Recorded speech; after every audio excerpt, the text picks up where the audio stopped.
Hello, YouTube.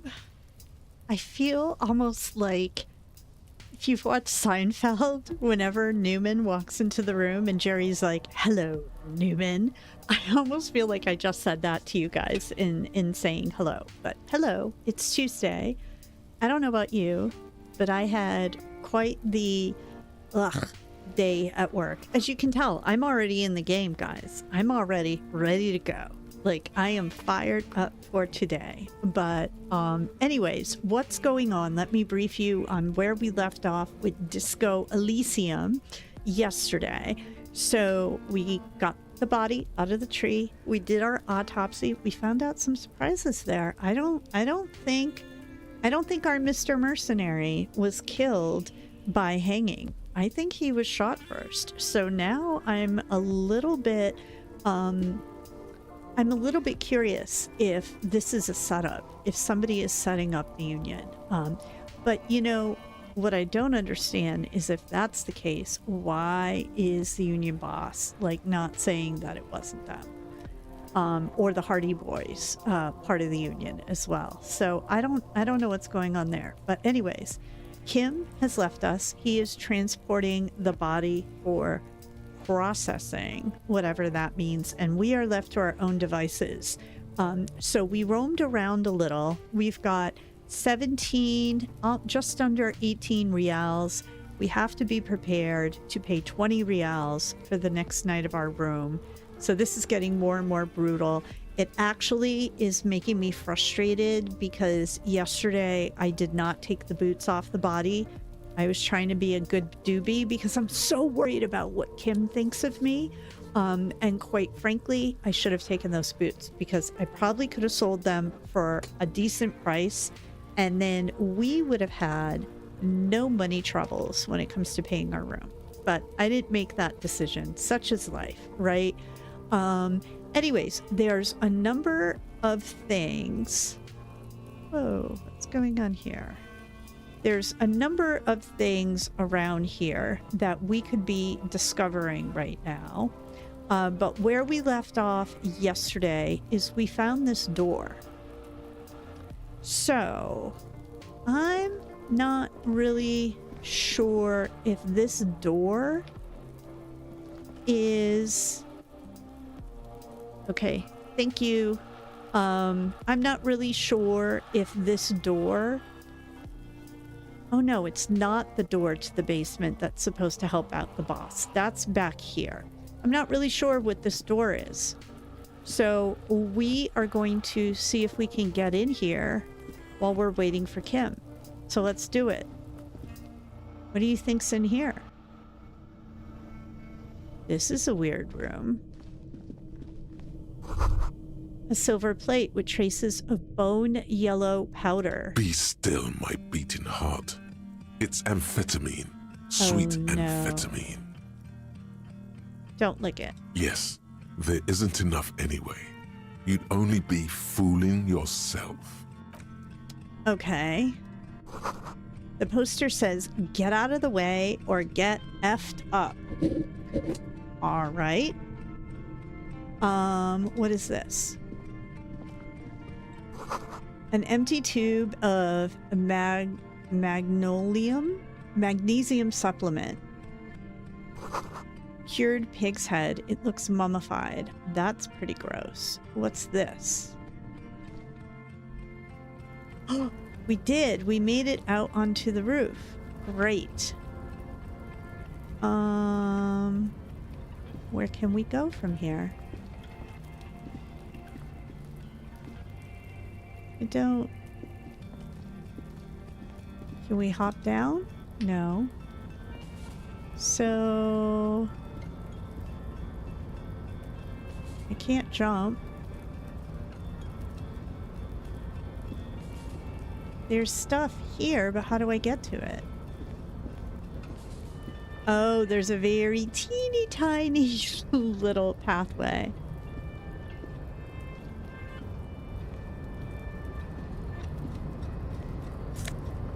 Take all. Okay, that's good. What else do we have? We have money over here. We could use money. Take all. We have more money over here. Take all. What else do we have? Let's go. Can we go this way?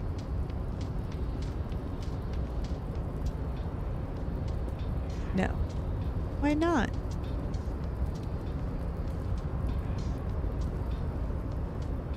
Okay. I can see Manana over here somewhere.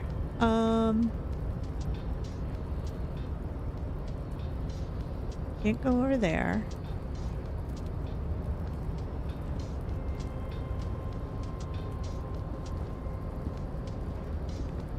Oh, what's over here? This is an awkward area to explore. It's really not easy to see where we should be going. Postcard. This doorway is going to collapse soon. Restoration pillars keep the ruins together. Okay. Is that it? Nope, there's more stuff over here. Aw. It's interesting. This is not where I expected us to kind of be in the context of the map. It's a little trippy. We can't get over there. Oh, so we finally have enough money. Good. To pay for our room. So that's covered. Okay. What's this up here? More money.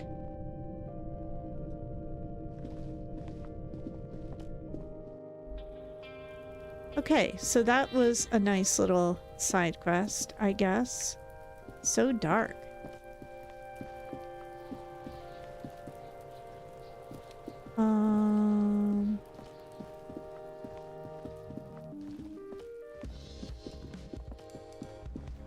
I kind of want to go to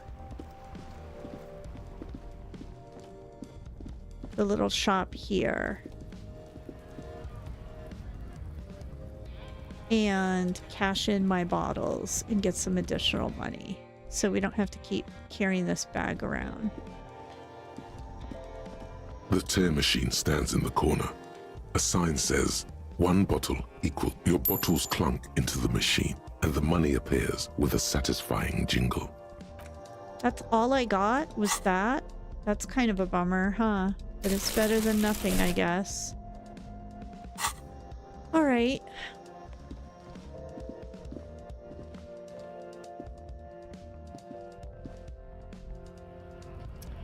So, come on, just run. Why am I having such a hard time getting him to run? This is weird because I'm not even holding down the run button right now.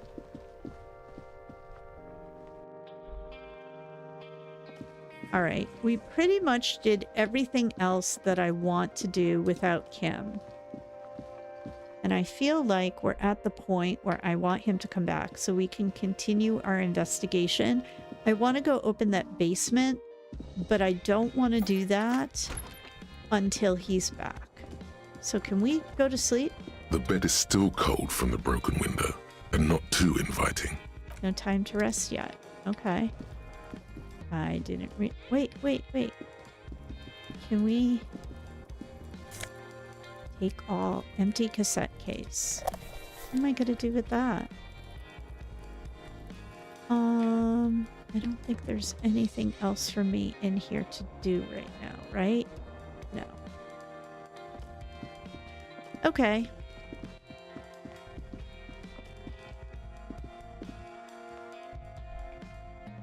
Well, if we can't go to bed yet, I think the next best thing to do would be to go on a side quest.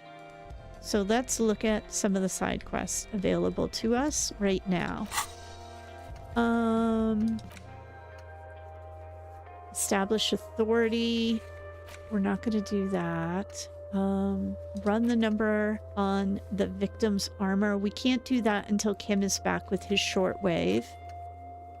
Let's see. We can't go to the fishing village yet because the bridge is not open yet. Search for the malignant entity. This woman said she lives inside a chimney. Find a way in. All right, let's go do that. Let's do something spooky. Whoops. Let's go here. So I know we're going to need this. And we're going to go in here. All right.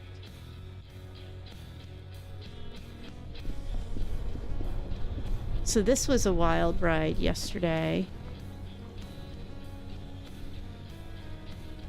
We put a body in this freezer to do an exam, which didn't entirely make sense to me, but whatever. That's okay. Not everything has to make sense. We are looking very carefully for a way up. We didn't really succeed at finding one the last time we were in here. A few bricks have fallen off, revealing a compartment behind the wall. It's too dark to see in. Where am I? Inside, a secret room infested with rats, spiders, and woodlice. Sounds great, doesn't it? What does this mean? A rifle here? It means there are firearms, albeit inoperable, still lying around Martinez. This is an interesting coincidence. Could prove useful in some way. You don't know how yet, but it might be useful down the road. Okay, that's interesting. This is a good find. Really justifies coming down here and looking around. Okay. What is this game trying to hint at? What do you guys think? Because I'm kind of at a loss. Come on, buddy. Go over here.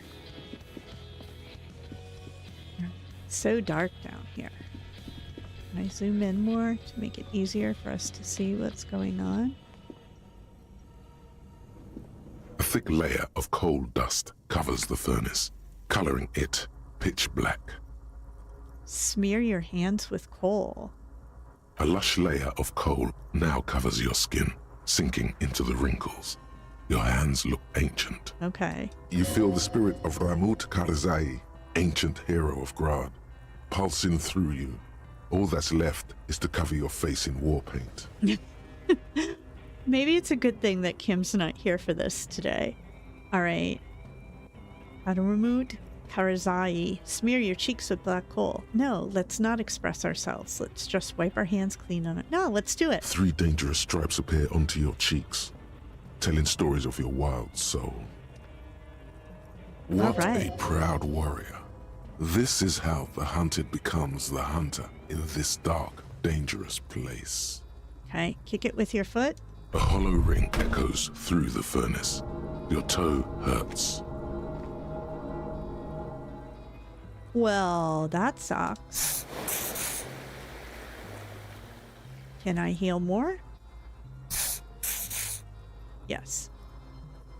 Okay. Well, all right. I did those things just because I was like, why is it asking me to do these things? But apparently I shouldn't have done them. How rude of the game to trick me like that. Did you hear that?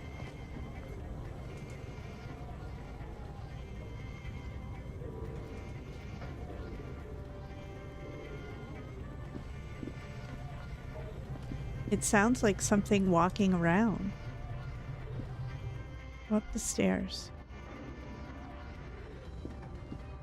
Did we attract something by kicking that thing?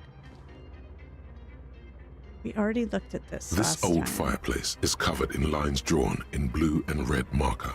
The mesh spreading over the stone like blood vessels on alabaster skin. It looks ghostly and strangely ancient. A diagram for summoning some time-forgotten being.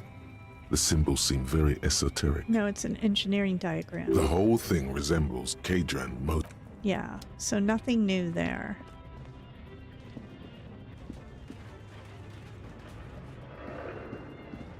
Do you hear all that movement?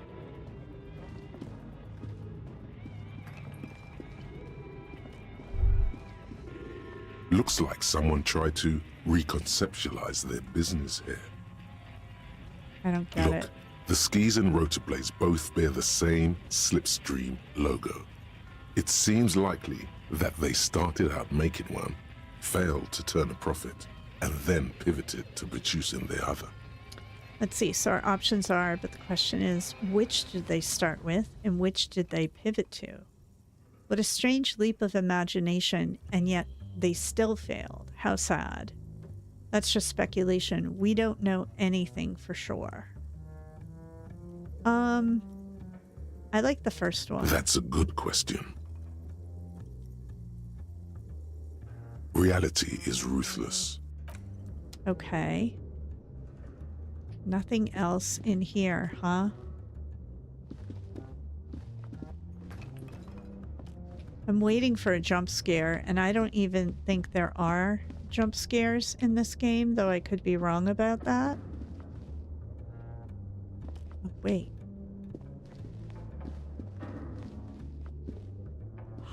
We didn't go up here before. The floorboards creak.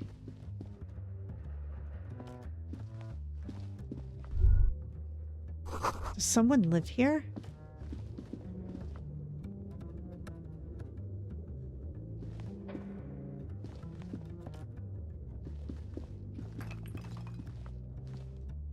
Where am I going? How do I get over here?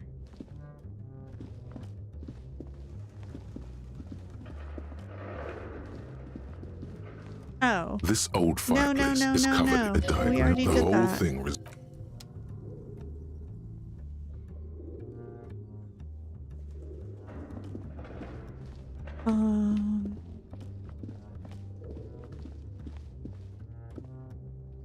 What's in here? Oh, we can go in here. Oh, there is somebody in here.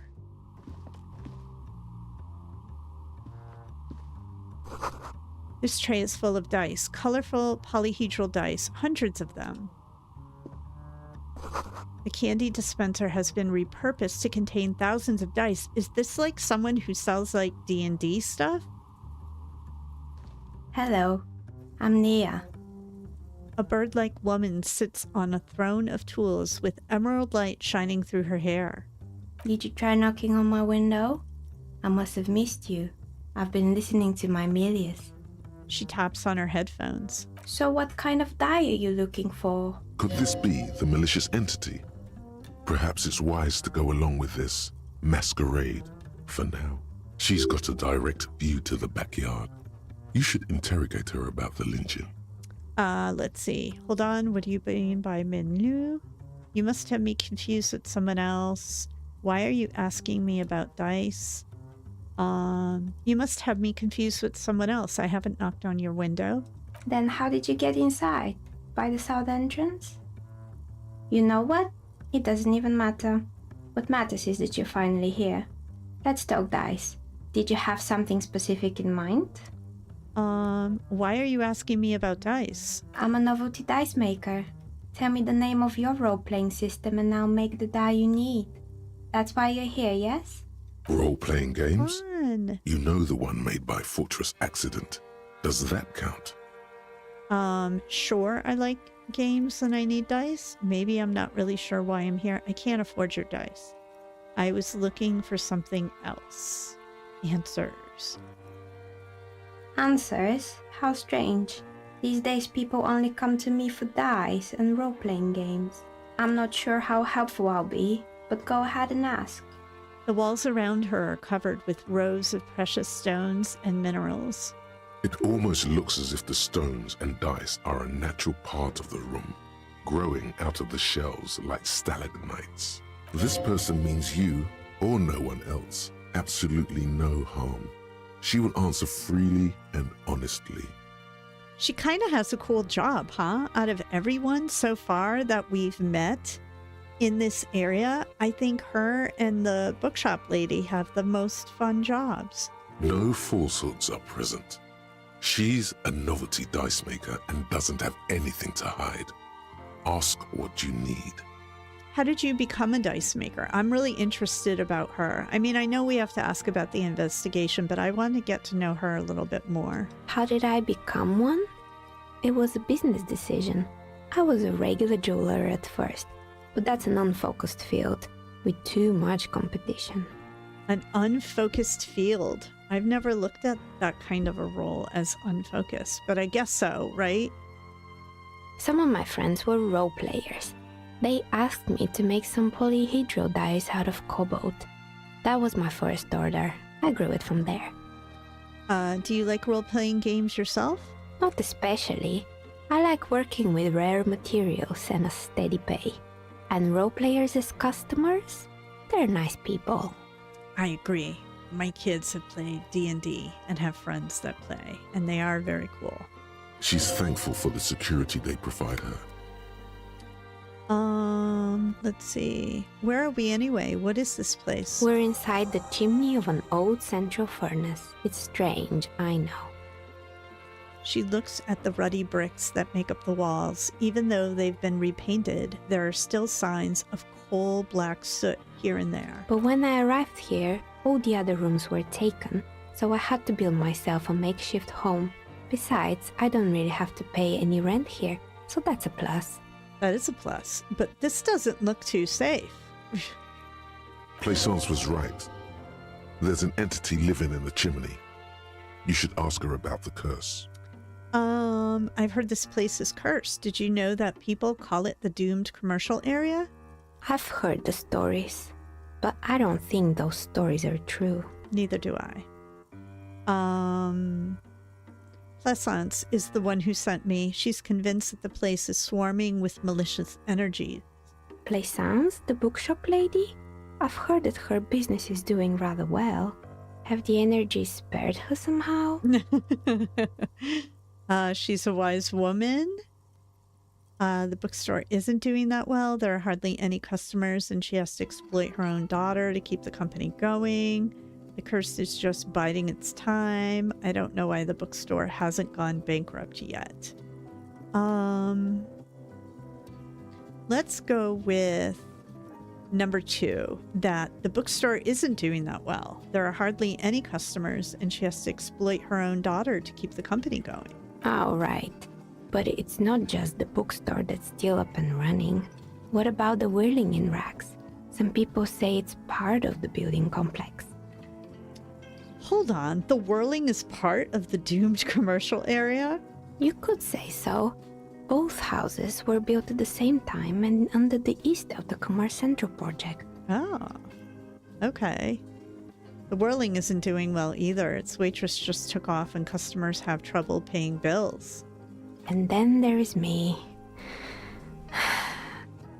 She sighs, looking at her messy work table. All kinds of tools lie there scattered, from knives to carving files to wire cutters. I've been here for 14 years, selling novelty dice to role-playing enthusiasts. Not exactly a million-real business idea, yet somehow I've survived despite the talk of malicious energies. Strange, isn't it? Maybe it's just because she's so talented that she's been able to woo the curse. No. Let's see. Plaisance thinks it's because you're the source of it, a malignant entity. It's because you're competent and dedicated to your craft. The curse doesn't affect people like you. The curse will get you. Or I'll be the first to admit there are many inconsistencies in this so-called curse. Let's say that. I was just about to ask, what do you think? Do you think the curse is real? Time has come to face the source. Fear not, for the forces of the universe are supporting you in this psychic quest. Jesus. I think it still might be you that's causing this. No, I'm starting to see that there is no curse, only business decisions and natural market fluctuations. I'm still not sure. This world is a puzzling place. We're going to go with 3. Is it now? I've always thought it's a rather mundane and boring place with no supernatural surprises in sight. Well, if you ever find a way to explain all those inconsistencies in the curse, let me know. So, report back to Plaisance about your findings. Okay. That's all she has to say on the subject. She's been thorough and truthful, as far as we can see. Yeah, and I agree with her. Plaisance is not going to like what you have to tell her. No. Let's see. What do you know about the man who was lynched behind the whirling in rags? Nothing really. I didn't know him. Seriously, you've got a great view of the courtyard and you didn't see or hear anything Sunday night? I'm sorry, Detective, but as you know, I usually have my headphones on when I'm working. Yeah. It shuts out most of the daily ruckus behind my window. What do you mean by the daily ruckus? Well, there's always something going on in the Whirling's backyard. She stops to try and come up with an example. During daytime, there are usually those kids. And lately, I've been seeing a lot of drunk workers hanging about. Must be because of the strike. She's heard of the murder, but did not see it, sire. But I never saw anyone during that fateful Sunday night, I'm afraid. Okay. Do you often work Sunday nights? It's an odd profession, making dice for people. But I like it, and I prefer doing this to sitting at home. Okay. I see. Thank you for your answers. She nods. Anything else, officer? Why hasn't her business failed? Do you know what happened to the other tenants? Everyone else is gone. More or less. Are you interested in anyone specific? Oh, quite a lot of them spring to mind. Yeah. So, okay. There used to be a hair salon here, right? Yes, I think it was called Androgynous Orlando or something similar. Oh. They weren't a big hit around here. Turns out that working class men don't like genderless haircuts. They're scared of that word. A bit of experimenting every now and then isn't bad. I agree. Live a little, gentlemen. You can do it. All right. What's wrong with a bit of experimenting? The customers should have been more open-minded. I would never let anyone androgynous touch my hair. I guess I'm a simple man. I don't really have any opinions on hairstyles. I don't know. I feel like Harry's a partier, so I'm going to go with number 1. What's wrong with a bit of experimenting? The customers should have been more open-minded. I guess it just wasn't the time yet. She tucks a strand of hair under the headscarf. What happened to the gym? It wasn't merely a gym, it was Artemitep's boxing club. A community project created to steer at-risk youth away from drugs and crime. I see. And who was Artemit, however you say this? A kind man from Zemsk. I heard he had some trouble with the law when he was younger, and that's why he wanted to start the gym, as his way of giving back. That's nice. Maybe that's what Kuno needs? Kuno. Who's Kuno? He's a little ginger gremlin who likes to defile dead bodies. Oh yes, you mean the kid with the sailor's mouth. Yes, I've heard him yelling profanities in the backyard. She looks out of the window. It's oddly quiet there at the moment. I think it would take more than a gym to help that kid. I think you're right. How did that community project work out? It didn't. If anything, it made the youth situation in Martinez even worse. At some point, someone started a rumor that the punching bag downstairs was full of amphetamines. Oh my goodness. I bet you it was Kuno who started that rumor. It's not really full of that. No one would store their drugs like that. Eventually, the coalition took away the funding and the club went bankrupt. This was a few years ago. It's gotten much more peaceful around the plaza ever since. Okay. Did someone here make stuffed animals? I saw mounts lying around. You mean Mr. Fabron, the taxidermist? No, he mostly just did drugs. I like her. Anything else? Let's see. I found creepy mannequins. There used to be a fashion atelier here, but I have forgotten the head designer's name. They were doing well for a couple of years, until the insect rights activists came. Let me guess, Silk. Insect rights activists? What in the name of... The atelier produced a certain collection that used chitin among the materials. Apparently chitin is made in the Occident, where it's extracted from beetle wings. Ah, And you know how all kinds of political movements are big in the Occident. The activists shut down the biggest chitin supplier, which of course caused the price to skyrocket. And, naturally, all the most fashionable tastemakers refused to be seen in chitin from then on. The atelier went bankrupt before they could finish the collection.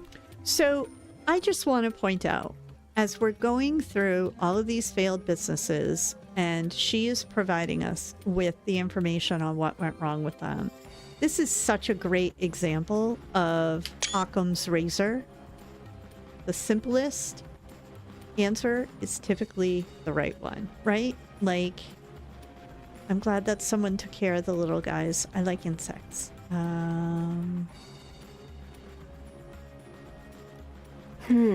Really? Anyway, Poor guy. Suddenly, you get a feeling that insects are important to the case somehow. It's hard to say why. Interesting. I keep saying that over and over in this game. There's all these little tidbits of information that drop on me unexpectedly. I don't know if you guys have had that experience playing this game, but... okay, let's see. I found a strange Fortress machine. Accident, the radio game studio. She closes her eyes as some remnant of a memory lights up her face. She liked them. They were an interesting bunch. We talked about role-playing systems every now and then. Once, I even saw two of them get into fisticuffs over Wirral. Oh. They certainly took their work very seriously, even if they seemed to be chronically liberal with their schedules. Ah, what do you mean liberal? What happened? The usual. They ran out of money and couldn't get the project done on time. What went wrong? Well, I did hear them talking at times. She looks at the hallway as if she can still hear them chit-chat behind her curtains on a cigarette break. They seemed to believe they were historical individuals on some grand quest. Ah. She sounds almost mocking when she says that. From what I've seen so far, the project did look quite impressive. Really, they must have been on a we'll go with the first one.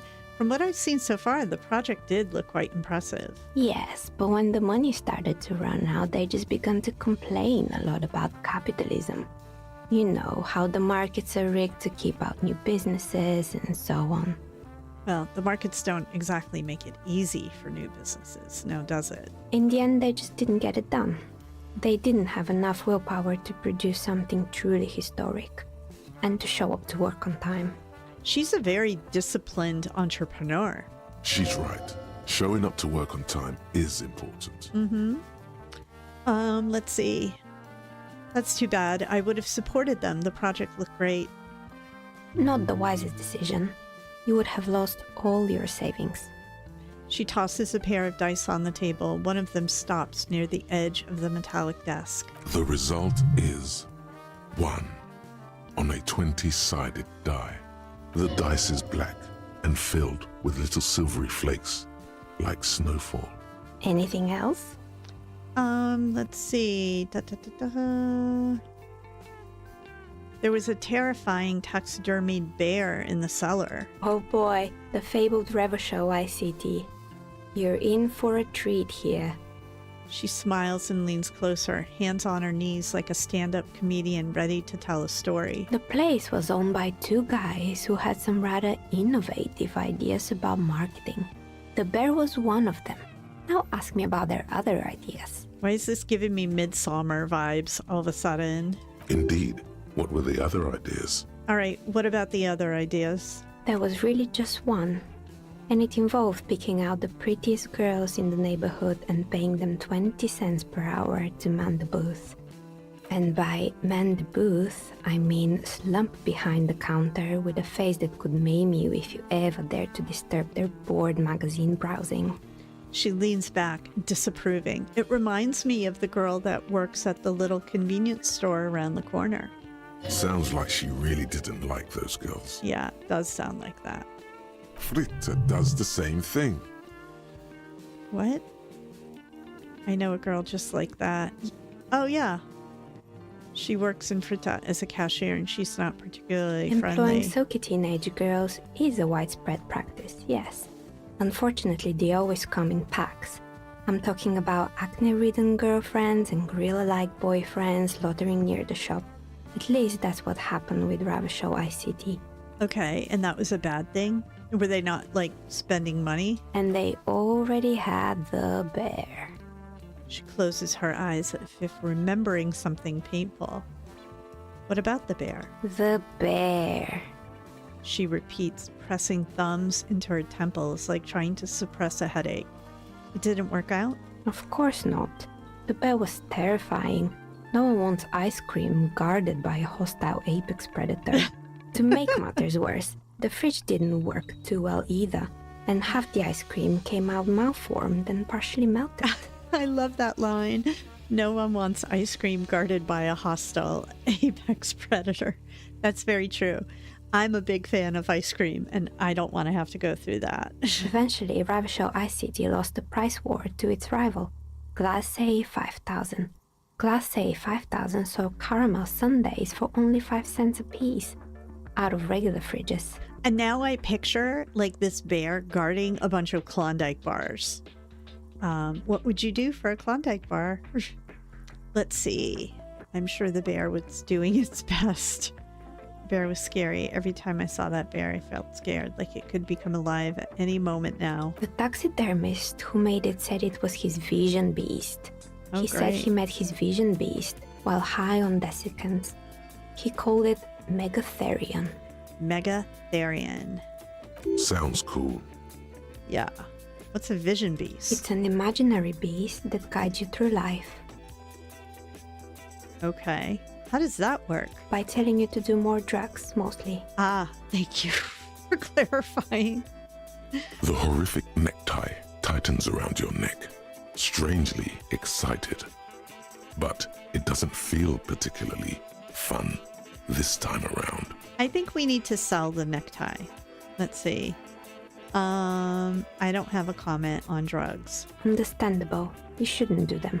You're a police officer after all. Anyway, now you know the story of the fallen ice cream empire. She seems almost sad finishing the story. Some dust beams swirl in the afternoon air and her eyes follow it idly. Little sparkling embers under the window. Outside it's light.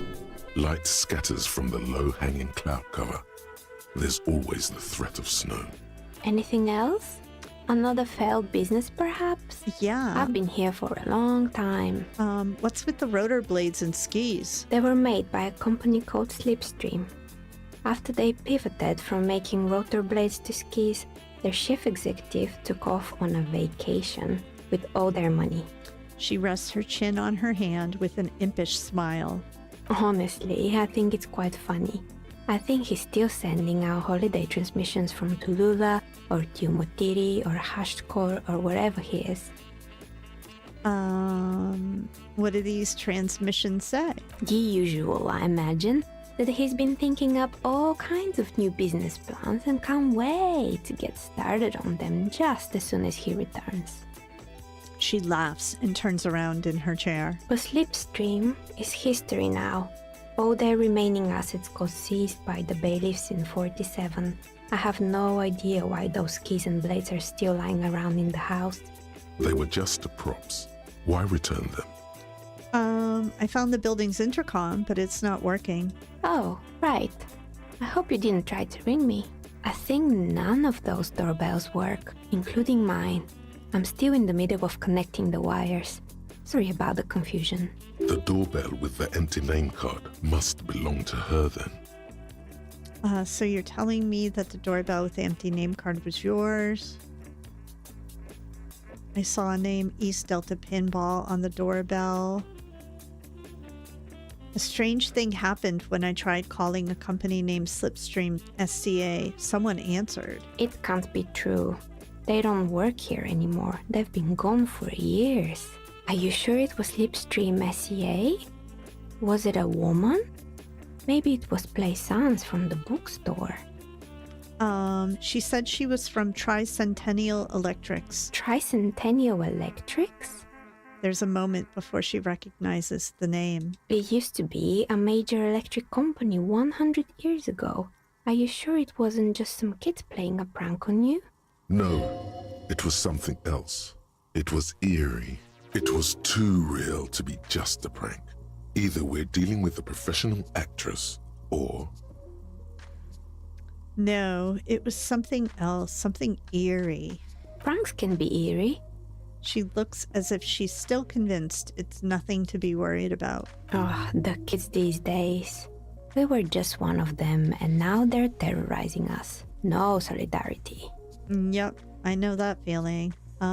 Okay. What else do we want to ask? So you're telling me that the doorbell with the empty name card was yours? That's right. I haven't even written my name there. As I said, it's quite useless right now. It doesn't work yet. Okay. I saw a name East Delta Pinball on the doorbell. Right. It used to be a gaming arcade. This is an ancient failure, before my time. I'm not surprised, however. My advice, don't base your business on a fad. Hypnotism, fluorography, trick-track, especially pinball.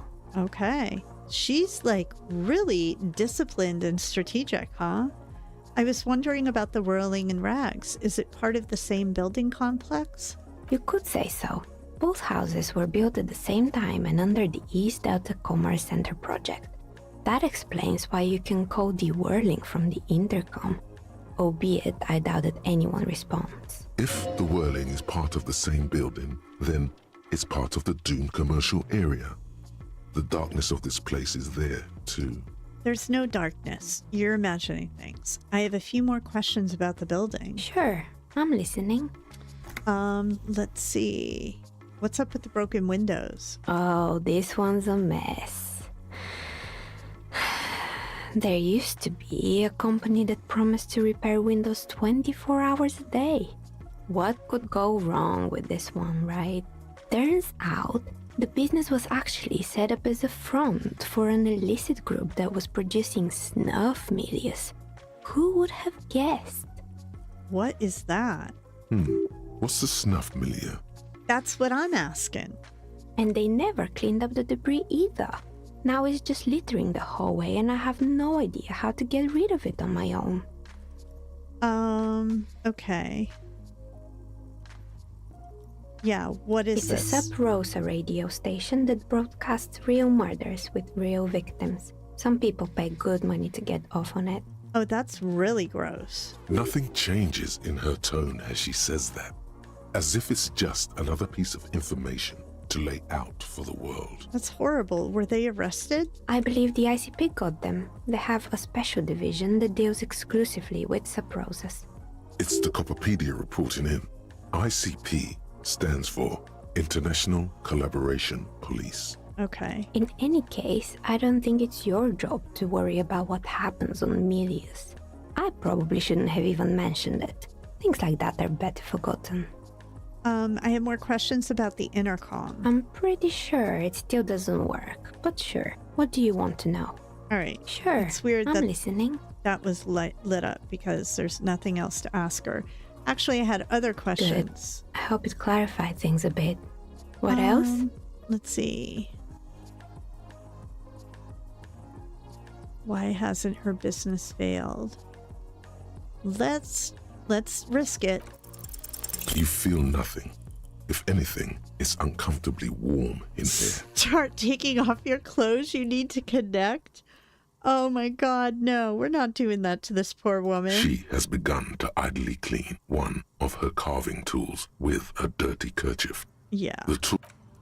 Let's leave. All right. Is there anything else for me to see around here? Does not look like it.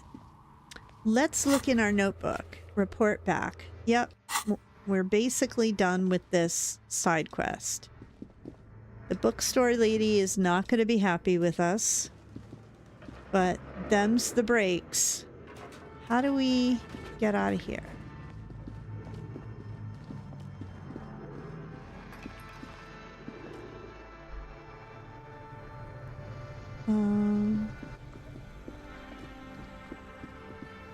Wait. I feel like I'm going the wrong way. You're going the wrong way. Yeah, it's over this way. And back this way. No, this way.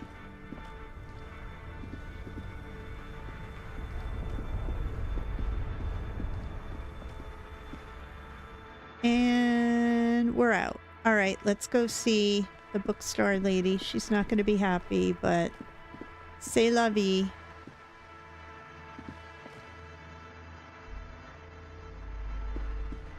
What have you found? And Okay. also, do buy the books. There may be teachings in them.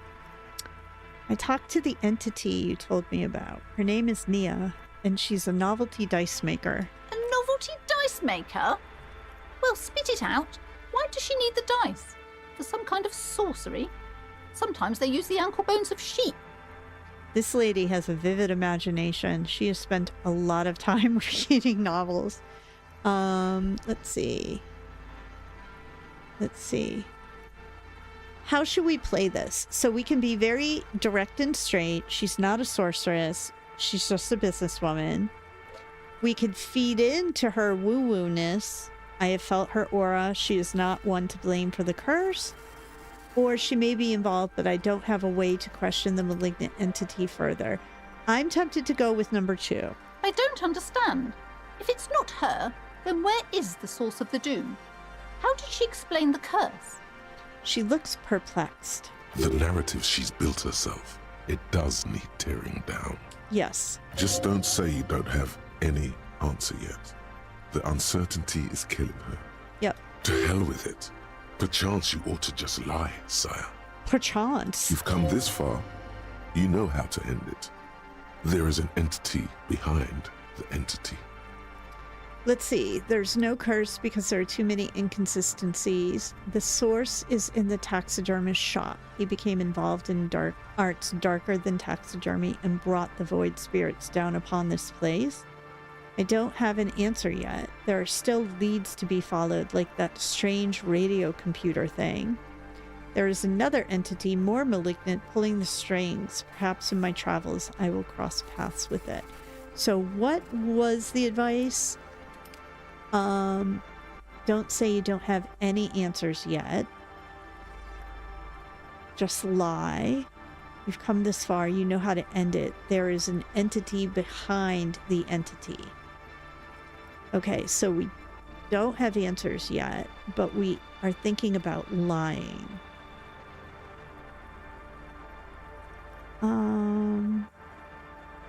Should we do number 2? Oh, how horrid! I knew something wasn't right about that place. Tell me, did you find a way to break the curse? I performed the ancient Seminese dispelling rites. The commercial area is doomed no more. I despooked it. The curse is definitely gone. I'm afraid that I can only identify the source, but you have to call some other experts to lift the curse. So let's think about this. I'm leaning towards number 3 because I want Harry's second career as he prepares for the elderly part of his years to be paranormal detective, just for the fun of it. So he wouldn't do the rites, right? We don't want to get into that. He just wants to be an investigator. So I'm going to go with 3. Oh, I see. I guess it's time to visit Boogie Street again. It is. I'm sure that I'll find someone who can help me get rid of the doom that still remains in this house. Things are improving. I can feel it. She nods. Thank you, officer. Truly, you've brought a better psycho-emanation to this humble bookstore, and that's no small achievement. Awesome. She so badly wants this to be over. She would have believed anything. Yeah. It will only last a day or 2, a week tops. Then her mood will sour and she will feel the curse again. For now, book peddler. Okay, so what happened here? Okay, we have a skill point. Where should we apply that? Perception, savoir-faire, logic.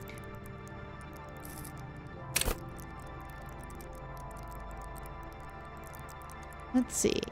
Let's give it to logic. Cool. Accept. All right, and what do we have here?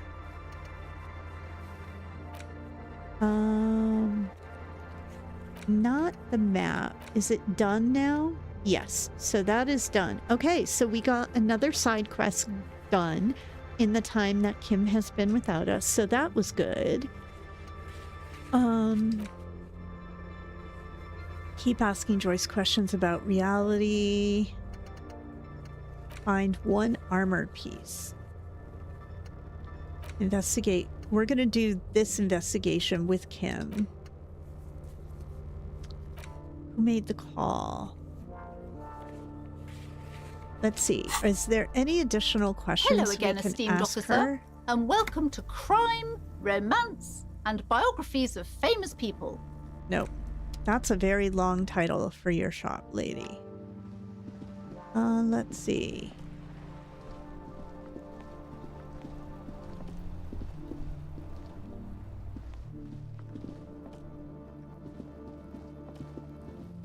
Why won't you run?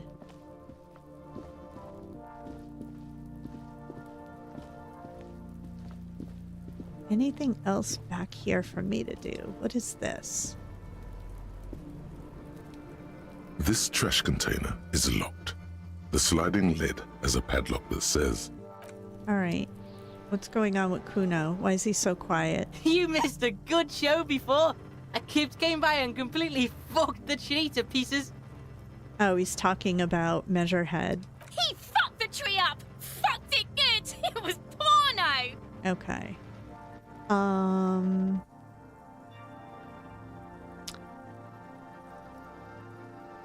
Wish I could have been here to see it. Now I have some questions. Shoot that shit at Kuno, Pigonaught. Let's see. I found your shack.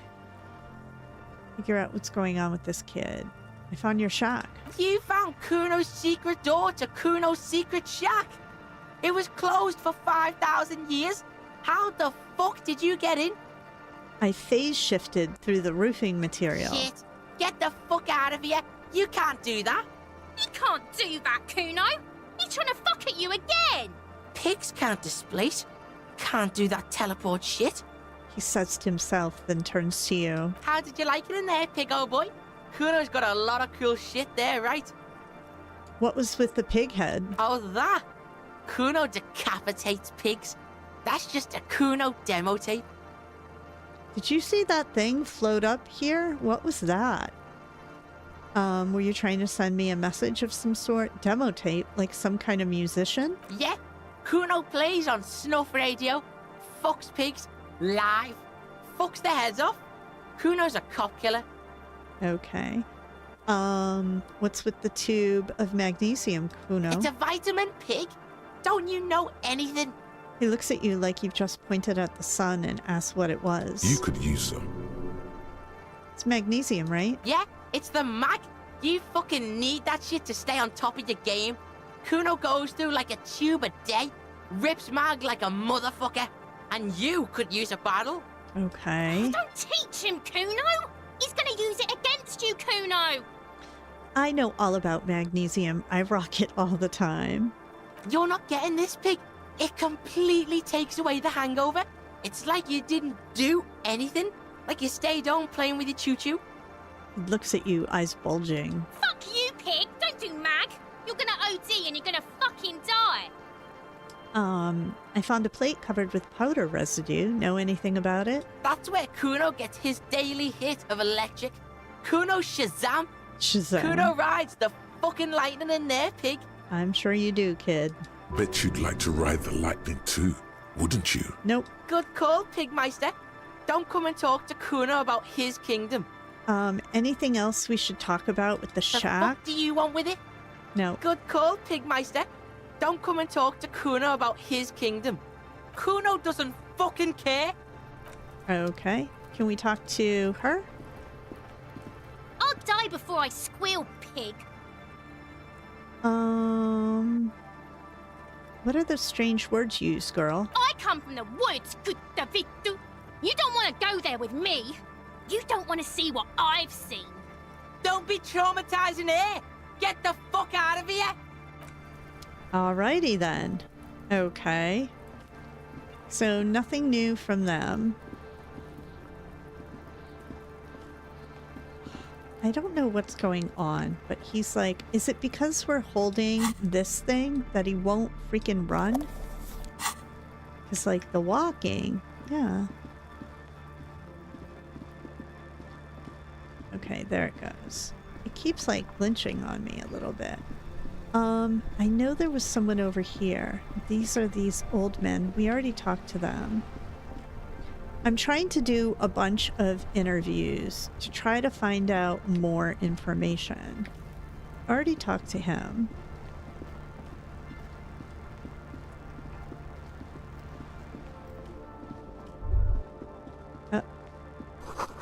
A sewer grate, a gateway to the river of filth.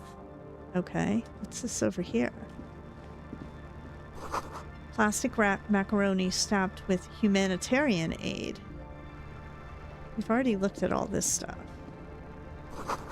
This says humanitarian aid tuna fish, not for resale. So this is new. This says food gift from the people of Messina. This says speakers from the people of Samara. Everything's still cool here, officer. The food packages you're selling have humanitarian aid written on them. How come? You mean these delicious pre-packaged shelf-stable meal kits? Really easy to cook, no hassle, really cheap too. Buy some, try them out. I think one said not for resale on the packaging. No problem here, officer. I get all this from one of my suppliers, an extremely reputable guy. Does your supplier drive that Humanox lorry over there? What? The street vendor looks over his left shoulder and stares at the lorry as though he's never seen a lorry in his entire life. A convincing performance. Bravo. Look, officer, I'm just a retailer. You'd have to talk to my supplier if you got questions about the supply chain. That's how the game works. You mean these delicious No problem here, officer. I get all this from one of my suppliers. Yeah. An extremely reputable guy. Who's your supplier exactly? Oh, he's a good guy. I think you'd get along. I'll let you know the next time he's around. All right. Think we can persuade him to give us some money? No need to dress this one up. Just tell him what you want. I want your money now. Oh, okay. But why, officer? Because I am corrupt. I don't really remember how it works, though. I don't know. It was just the only thing I could come up with in my head to ask you. I need to get money somehow. Because I am corrupt. I don't really remember how it works, though. Being corrupt, I mean. Ah, yes. Lots of cops are. The street vendor nods, dead serious. You see, I'm an honest entrepreneur. I can't help you if you don't give me a good reason as to why I should. Sorry, detective. What kind of stuff are you selling here? Only the coolest goods in Revachol. I've got sneakers, speakers, extremely comfy pants too. Try them on right here. No shame, only freedom. Where'd you get those comfy pants? I'm an entrepreneur, officer. I've got sources, buyers, suppliers, distributors, manufacturers, wholesalers, all extremely cool and above board. Do you have a permit to sell all that? Good joke, officer. Here we don't have permits, just economic freedom. Take a look around. He takes a deep breath. You glance around the decrepit buildings, the miserable weather, the sidewalks strewn with sunflower seeds and a dust-choked air. Sunflower seeds. It's beautiful.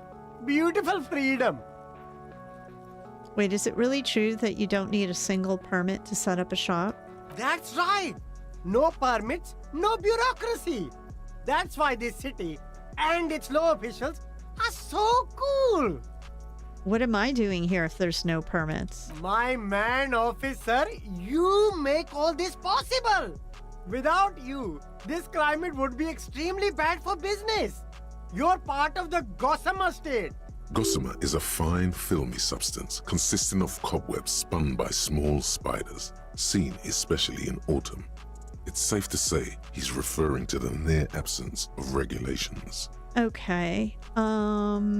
So cool guys protect businessmen while everyone else lives in ruins. But you're a foreigner. I'm protecting the business interests of foreign nations. Then I'm protecting a state lawlessness. I'm not an officer of the law. I'm an officer of common anarchy.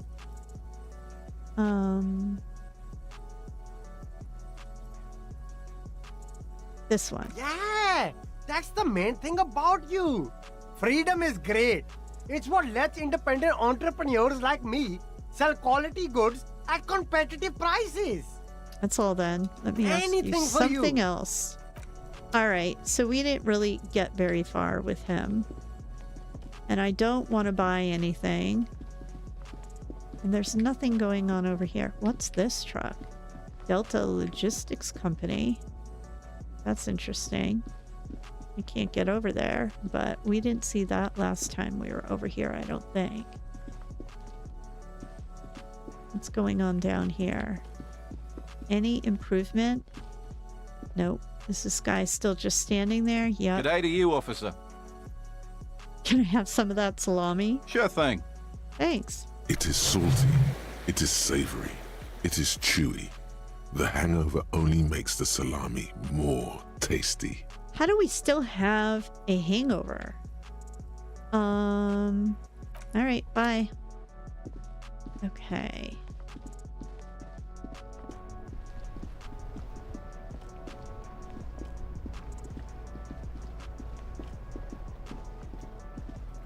Any new stuff over here for us to explore?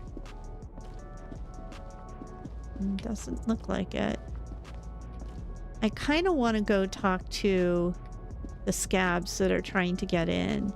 We had kind of an altercation with one yesterday, and I'm curious to see how that will go.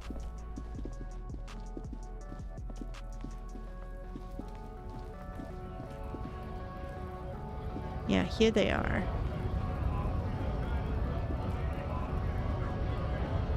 Right to work! Right to work! Shame on you! We were promised work. We'd be in there, working, if the bastards hadn't shut the gates. The physically impressive. Yeah, there's nothing new there. Anything new in this area? Because we really did not spend a lot of time over here. We came over here. We had a quick talk. What's going on with Manana? Hola, Wandering Man. How can I help you now? Do you know anything about the Hardy Boys? This is a good question, because I interviewed them yesterday, and I feel like we didn't really get anywhere. Los Ardis? They're an independent militant group. Okay. A bit too high-strung, but it comes with the responsibility. They're sort of like you. Preserve the rule of law and all that. Except it's Everard's law. But really, they're just like you. So do they work for him? Is he actually comparing you, an officer of the law, to some neighborhood vigilantes? Yeah, let it go for now. You're on your own. Kim's not The here. man whispers a jaunty tune. A coastal breeze ruffles his hair.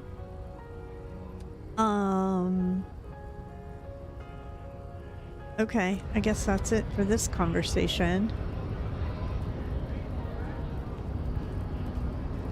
Let's go in here.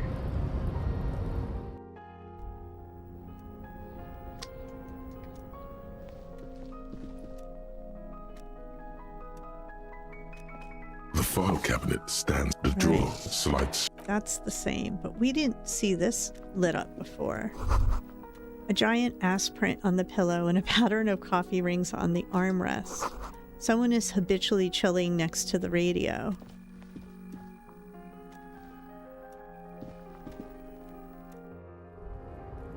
Okay, cool.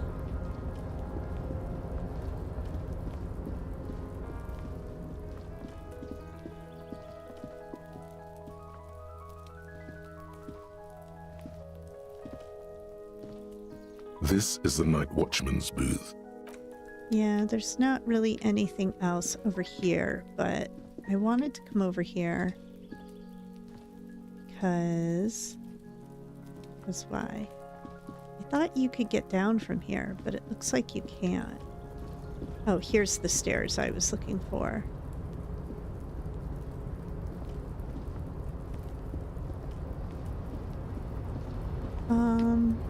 We didn't really explore a lot of this last time. We were with Kim, and we got A what we rusting needed and control got panel out. with several knobs. 2 buttons marked Marche and Arrête are faded with use. It seems to control the large crane above. A container is attached to its hook block. Marsh. On. Arrête. Off. On. With a loud grind, the crane shifts overhead, moving a massive metal container through the air. Okay. Cool.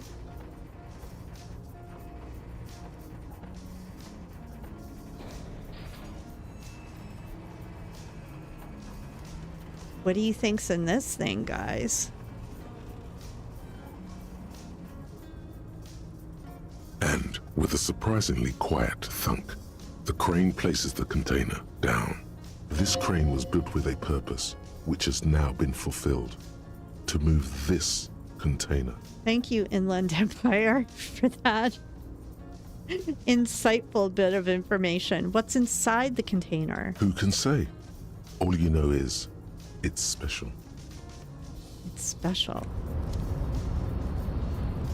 Let's go up here. Can we get in here? Before you stands a cargo container, just one of many in the yard.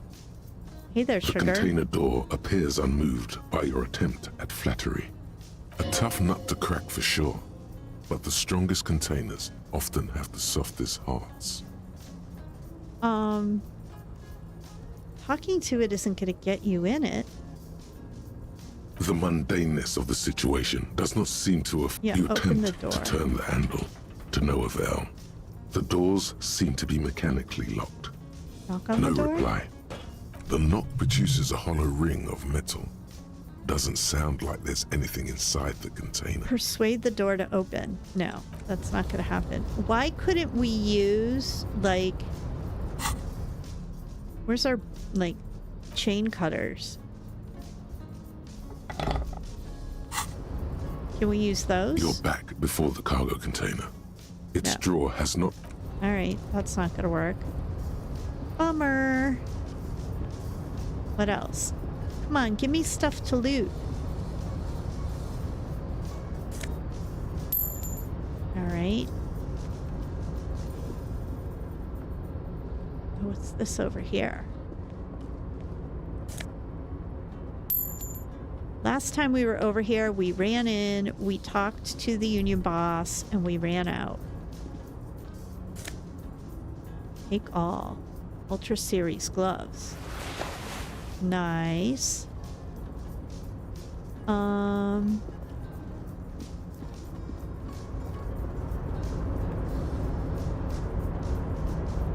Nothing else over here, huh?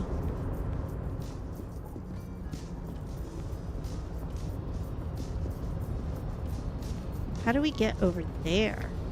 Although maybe there's nothing over there for us. All right. We can't get in there just yet, which is disappointing.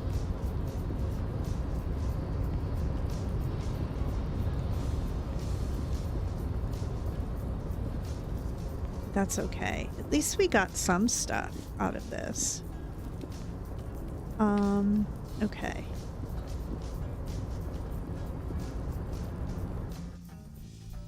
Let's get out of here. I want to look here. What else did we get? Items. Empty cassette.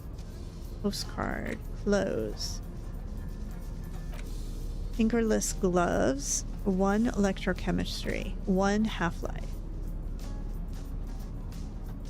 And these are 1 interfacing. Let's put these here. And let's put these gloves on.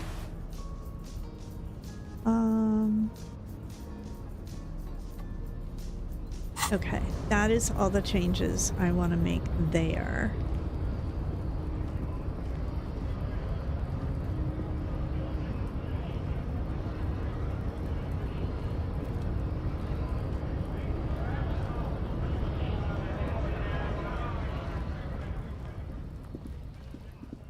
Okay.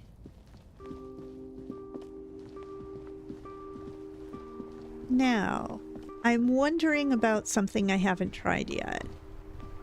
We come sit here.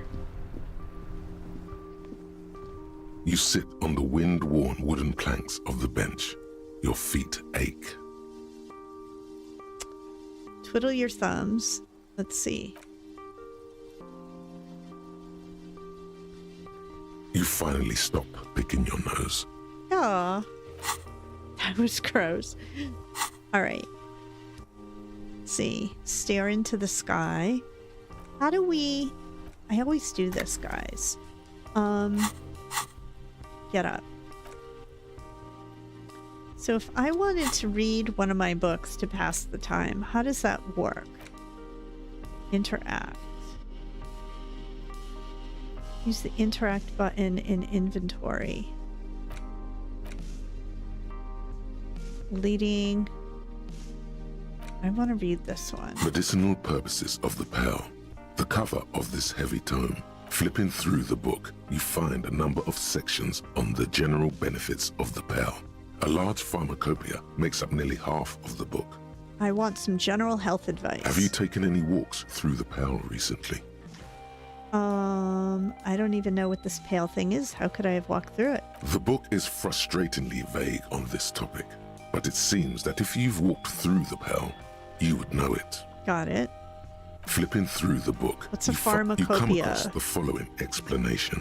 While modern pharmacopoeia are continually updated by so-called experts based on the results of clinical trials, readers will find assembled here the timeless wisdom relied upon by generations of traditional Seolite medicine practitioners, Mesk mystics, and Ilmaran folk doctors. You guys getting all of that? I'm like, sure. It's all quackery, in other words. Oh, okay. Finally, something to calm the angry spirits that have been plaguing you. Wow, we're really torn in which direction we're going. It seems to contain descriptions of the medicinal properties of various ingredients that may be gathered from the Pale, as well as instructions for producing a variety of herbal remedies. Is there anything in there about restoring lost memories? There are a number of Seolite tonics that promise to improve your short-term memory, but nothing that speaks to your condition. Okay. Anything about curing an apocalyptic hangover? There's nothing in here that speaks to hangovers directly. However, while browsing through the various descriptions, you become convinced that you could assemble something from the ingredients listed here. Want to give it a shot? All right, book. Let's see what you got. First, you need to choose a base ingredient.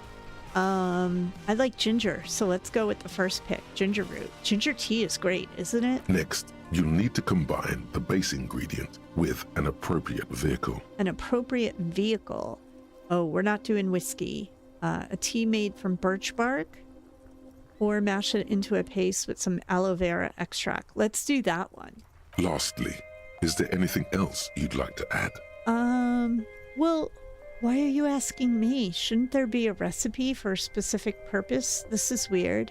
Let's do pomegranate seeds. My kids like pomegranates.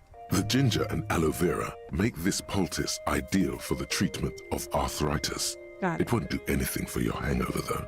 All right. Would you like to try again? So this is a weird book because it should be giving me recipes, not like, all right, what do you got? Yeah, let's try again. Very well. First, choose a base ingredient. Mint. Next, you'll need to combine the base ingredient with an appropriate vehicle. Birch bark. Lastly, is there anything else you'd like to add? A spoonful of sugar makes the medicine go down. The ginger root will help with the nausea, and the birch bark tea will help you flush out the toxins. The sugar just makes it taste better. And that's always important. The very thought of this tea causes your muscles to relax and your mind to clear. You're more present and in control than you were a moment ago. Oh, so see, this is worth doing. Savor the feeling a moment longer. A tingle rushes down your spine, and you feel your toes uncurl. If only it could always be like this. Okay. Let's see. I want to try to concoct one of those hangover cures Very again. well. First, choose a base ingredient. Rue. Next, you'll need to combine the base ingredient with an appropriate vehicle. I personally feel if you've got hangovers to the extent that you got to start making medicine. You probably shouldn't be making medicine with whiskey, but what is it called? Like hair of the dog that bit ya? Lastly, is there anything else you'd like to add? Some wild ginseng root. You've created a delicious tincture of whiskey and ginger. According to the pharmacopoeia, it should increase your energy and focus, though, in your experience, it's only done the opposite. It's actually taken us on a bender, and then that wasn't a good thing, so we're not going to do this one. Would you like to try again? No. You let's close the book. And find... All right, so we did that book. Let's do this one next and get this out of the way while Kim is gone. The front of this quarterly journal features a large satirical portrait of the late King Friesel. From the sides of his head, a pair of white antlers spread to the corners of the cover. Okay. Why Friesel? To your disappointment, Oh. there aren't any full-color pictures to direct your attention. Just column after column of closely set text, interrupted occasionally by little doodles in black and white. I hit the wrong button. After rifling the pages with your thumb several times, you return to the table of contents. The magazine is divided into several sections. International developments, Kunst und Kultur, and local concerns. Just inside the cover, there's also an editor's note. Let's read the editor's note. Comrade, as you know, this journal takes its name from Mazov's immortal expression, Du cristal à la fumée. Duh, This was of his course. way of describing the way the rigid, crystalline structures of capitalist ideology turned to smoke under communism. Okay. But, like the structures of capitalist ideology, we too are at risk of going à la fumée. À la Unlike fumée. many publications which are content to spoon-feed their readers reassuring drivel, La Fumée is committed to telling the radical truth, even when that truth may drive away potential subscribers. So we're getting awesome phrases out of this game because yesterday we came across the phrase endomorphic blob, and now I want that on a t-shirt. And today it's à la fumée. So from now on, when I die playing a game, I'm going to say it was an à la fumée. Only 4 issues in, and it sounds like they've already alienated their readership. So please, if you value our radical Mazovian perspective on contemporary politics, culture, and international affairs, please consider subscribing today. Yours in struggle, the editors. Okay, then. You flip back to the front of the magazine. The table of contents unfolds before you. I want to know what Kunst und Kultur is. It takes a moment, but gradually it dawns on you that Kunst und Kultur must mean arts and culture. Kunst und Kultur. That would make a good t-shirt too, don't you think? Why they decided to title this one section in Volda is beyond you. I don't know. To be creative. It evokes a sense of recognition and fellowship among those privileged enough to understand. Ah, it's elitist. As you leaf through this section, you come across several reviews of recent radio plays, as well as a brief artist spotlight featuring a local artist identified only as CS. This is making me think of the Dice Lady. I wonder if she's in this at all. The main feature, though, is a long essay titled Tip Top Tournée, a critical Mazovian perspective. I thought this said toupee when I read it first. Tip top toupee. Okay, let's see. Let's read the profile of CS. This so-called artist spotlight is really just a brief Q&A, made all the briefer by the subject's evident hostility to her interviewer. Oh, okay. That certainly sounds like a certain delinquent youth who likes to harass you from her balcony. Oh, what's her name? Cheryl, I think is her name. Just a moment. What is this tip-top tournée? The actual article is surprisingly light on details, but after skimming a page or two, you gather that it has something to do with motor carriage racing. Oh. If you don't follow it, you only ever hear about the ludicrous sponsorships and obscene death toll. So this is an interesting magazine, if it's talking about like car racing and art all in the same issue, that's a strange combination, isn't it? Let's see what these communists have to say about Tip Top. You think you're settling in for a relaxing recap of the most recent season, maybe sprinkled with some nice anecdotes about a few of the more colorful drivers. Instead, you find yourself skimming a 10,000-word feature about all the politically problematic aspects of Tip Top Tourney. Wait, what's wrong with Tip Top? Where to even start? For one, there's the crass commercialism of its sponsorships. And then there's the practically criminal emphasis on deadly motor crashes. What's so bad about sponsorships? Well, I think we all know that, like, sometimes they're not great. Under capitalism, the article says, every pursuit has its price. Every pleasure, even one as elemental as the joy of racing others around a track, is reduced to an advertising opportunity. Thus, the so-called tourney becomes a competition between increasingly meaningless brand signifiers. Your discount laundry detergent racing against a pack of Astra cigarettes, or even a fritter. Right, but then you get to see them crash. And that precisely is what's problematic about it. Were it not for the promise of random, spectacular violence, audiences would quickly lose interest. You don't think that's why people get into racing, do you? Because they want to see the crashes? I've never been into racing as a sport at all. I don't really get it. I'm not judging it. Like, there's plenty of things that I enjoy, like this game, that other people are just not going to understand what the fascination is. But I've never really thought about, do people really watch car racing just so that they can see it crash?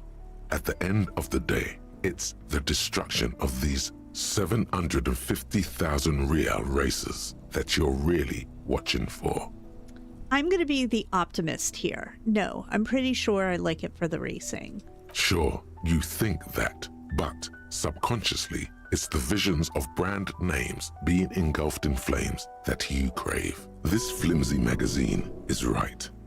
Deep down, you know the only true stakes are life and glory, or death by fiery dismemberment. I guess I never thought about it that much. That's because you haven't been reading critically. But don't worry. The whole point of these sorts of articles is to let someone else read critically for you. Yeah, that's really good. I like that because it is true. Like, sometimes even the best intentioned, like, socio-political like articles and stuff almost sound preachy, right? And that's never the way to go. You flip back to the front of the magazine. The table of contents unfolds before you. I want to catch up on international developments. This section includes a long, tedious critique of the latest round of free trade negotiations between the EPIS nations and the Free State of Semenine. All right. You also skip over an article about heavy fuel oil smuggling along the Messina border, something about bear wrestling in Samara, book riots in Yugograd. Wow. Face it, you really aren't interested in foreign affairs. You're not even sure where most of these countries are. Okay, then. You flip back to the front of the magazine. Let's see what they mean. The mean. table of contents unfolds before you. Let's see what they mean by local concerns. Unsurprisingly, much of this section is taken up with articles declaring unqualified support for the dock workers' strike. You skim the headlines. Paint the harbor red and white. Martinez tames the wild pines. A city in revolt. First, we take Martinez. Then we take La Delta. Finally, there's a brief article by the writer, G. Martin, accusing the owner of the Cape Side apartments of illegally attempting to evict certain communist tenants simply for not having paid their rent. Well, that's kind of how it works, though. Like, you have to pay your rent. Damn communists should have killed a lot of... No. If it weren't for the wild pines, all those moochers would be out of a job. Charging rent just to live somewhere is pretty outrageous. Wouldn't it be better for everyone if labor and capital could reach some reasonable accommodation? Why should I care? This doesn't have anything to do with me. Of course it does. You've been running around trying to pick up bottles and come up with enough to pay for your hotel room for tomorrow. Let's go with 4. Wouldn't it be better for everyone if labor and capital could reach some reasonable accommodation? According to these editorials, there can be no accommodation with the forces of international capital or their mucilaginous allies in the coalition. Mucilaginous, there's a word for you. Why do communists love puerile insults? Puerile. And they wonder why they're always being left out in the cold. You flip back to the front of the magazine. Put the mag. Yeah, let's just put it away. All right, so I think we read pretty much everything that we could at this point. Let's interact with this bullet bullet. is safely sealed away in a plastic bag bearing the RCM stamp. Kim has filled out the label on the bag with the item number, case number, and date and location the bullet was found. Beside his orderly handwriting, the bullet looks especially sad, like a tiny, shriveled head of cauliflower. Yeah, I gotta admit, like, I appreciate the talk to inanimate objects component of the game, but I don't entirely get it. So we're just gonna put this away. What are you thinking about? What's this? We're getting reports of normal, reasonable, temperate, political opinions somewhere in Martinez. What? You must be mistaken. I'm a real radical. That's me, Mr. Reasonable. Someone's got to keep it sane around here. This is because I keep saying none of the above to political stuff, isn't it? It's also about that, but it's also more. Perhaps it's the hangover. Perhaps it's a temporary surge of serotonin. But something tells you it's time to become a citizen of the Kingdom of Conscience. What does that mean? Where is this Kingdom of Conscience? No more talk. Sign me up for a passport. I'm too fiery for this watercolor ideology. I'm trying to develop more extreme and interesting opinions. Where is the Kingdom of Conscience? It is not a place. It is a moment in time that can only arise in the right circumstances. In all of human history, it's only been achieved a handful of times. How do you bring about those circumstances? That's an honorable goal, or that's a stupid goal? How do you bring about those circumstances? Incrementally. History's greatest catastrophes have been brought about by people trying to make the world a better place. Too quickly. That's the genius of Dolores Day. She recognized that progress is meaningless if its gains are lost because of instability. Real, lasting change can only come about gradually, increment by increment. What about all the things that are wrong now? But what's the Kingdom of Conscience actually like? This sounds mega boring. Count me out. What about all the things that are wrong now? I think that's a great question. Tisk tisk. Just because you live in the present doesn't mean you have the right to place your needs above the needs of the future. That's an interesting point if you really think about it. But how does the future improve if the present doesn't head in that direction?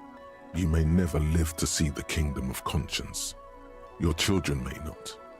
Even your grandchildren might not. But that's no excuse not to keep working. What rationality? What benevolence? Is this Kingdom of Conscience really about doing things or just preserving the status quo? Do you believe the status quo is preferable to chaos and bloodshed? Oh God, really? This is a huge question. Do you believe the status quo is preferable to chaos and bloodshed? Yes. There you have it.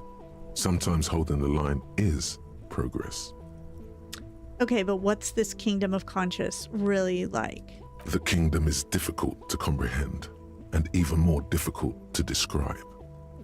partly because humanity will need to discard many of the categories that define and limit it today. The kingdom of conscience is post-capitalist, post-national. That requires significant chaos and bloodshed to get to. It's also post-industrial, post-ideological, and even post-sexual. Man, that sounds kind of terrible. I don't think I want to be a moralist anymore.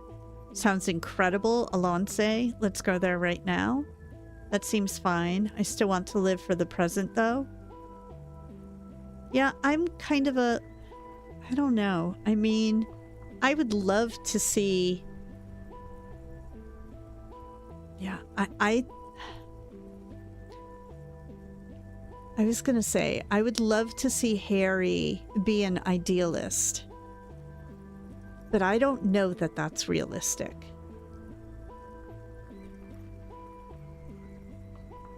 I'm gonna say that he thinks it sounds terrible. What you want is immaterial. The kingdom of conscience is coming, whether you like it or not. Only very slowly. Okay.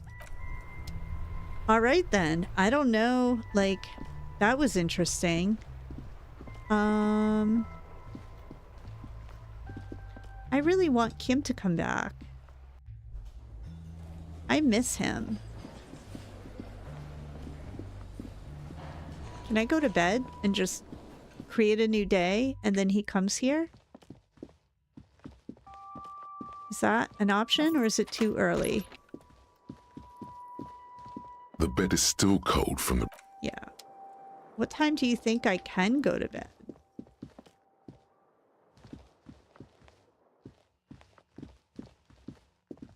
All right, let's go talk to some people downstairs and see if we can make any more headway. Can we come in here? Behind the dockworkers, a ceiling-height window. The hawthorn branches scrape the glass like bony fingers. Why does it when we're in this room keep talking about the hawthorn branches? There's a little slide panel up there to let some air in. No need to open it in spring. It's still too cold outside. It's not time yet.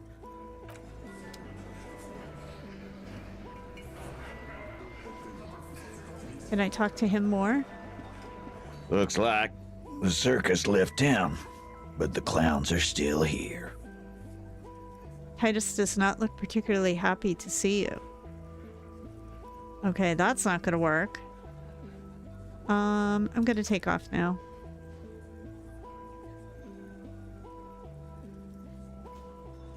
I feel like something else needs to happen before we can do I've that. got nothing to say to you. What? Maybe we'll talk later.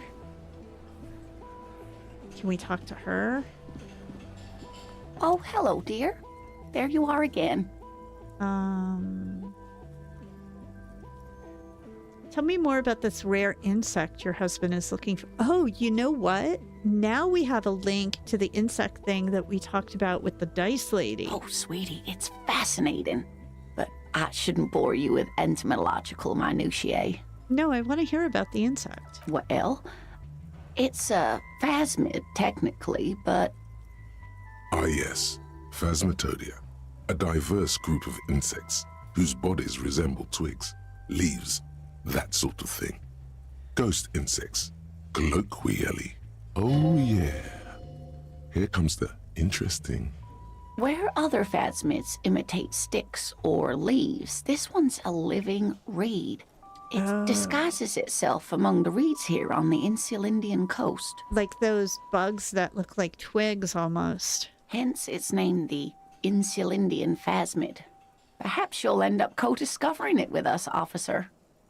She looks you in the eye and nods thoughtfully.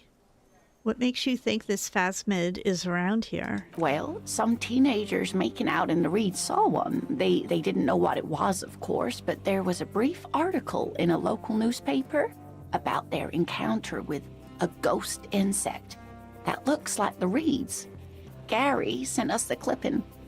So a newspaper clipping is all the evidence you have? Of course, most phasmid sightings turn out to be false alarms, but their description matched the Insular Indian phasmid perfectly, and they didn't even know what they were looking at. So is it dangerous? Not at all.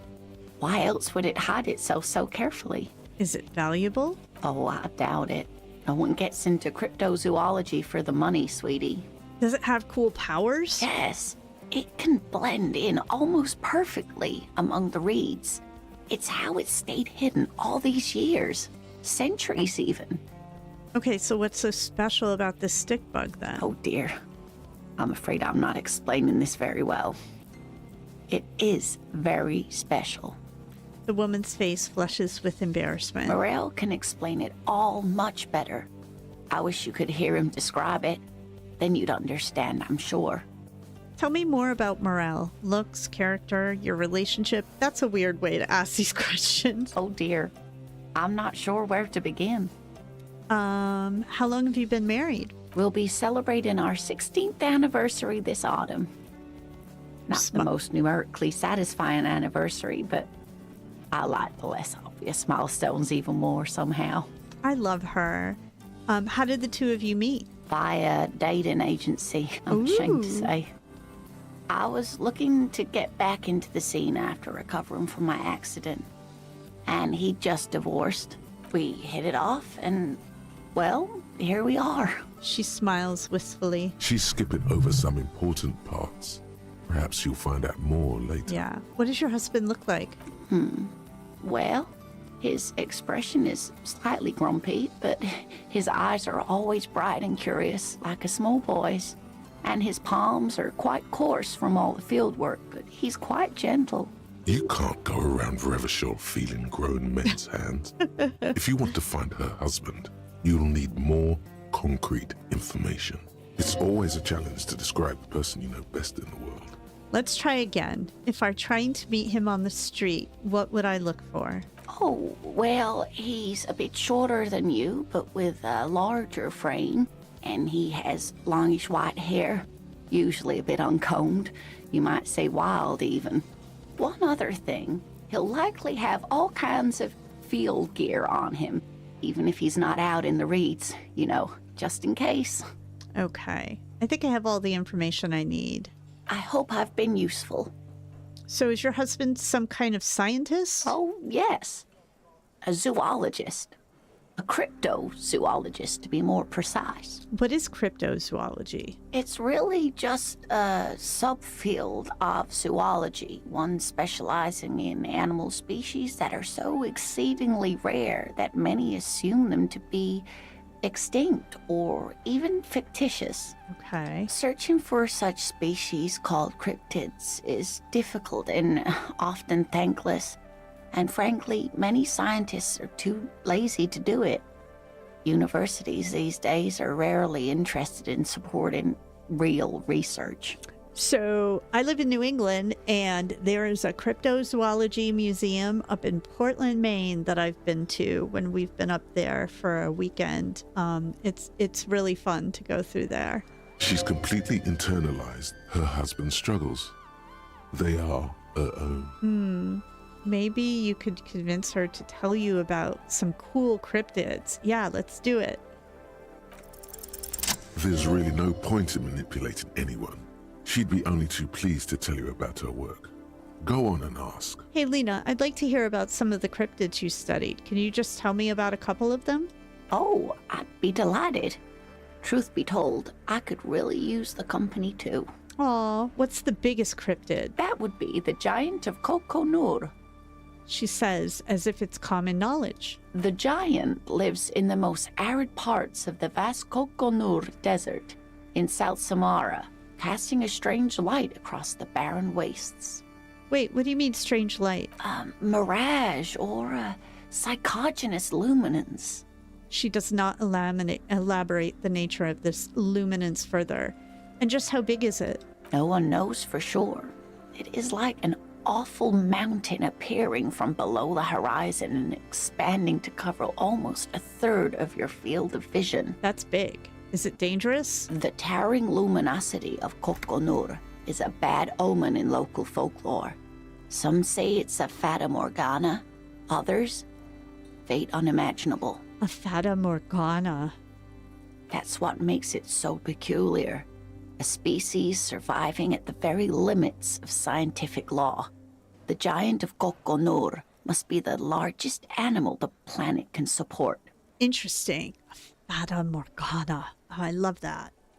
There are limits, you see, to how large a metabolism an ecosystem can beget. Some say a gravity anomaly below the Kokonur desert might allow the creature to grow to these gargantuan sizes. I wonder what impact gravity would have on something that big, too. Great. This is great shit. You need more. Gravity anomaly. Digging it. Digging this parascientific stuff right here. See, I think he could be a paranormal investigator of some kind. What's the tiniest cryptid? Cryobacter catlensis.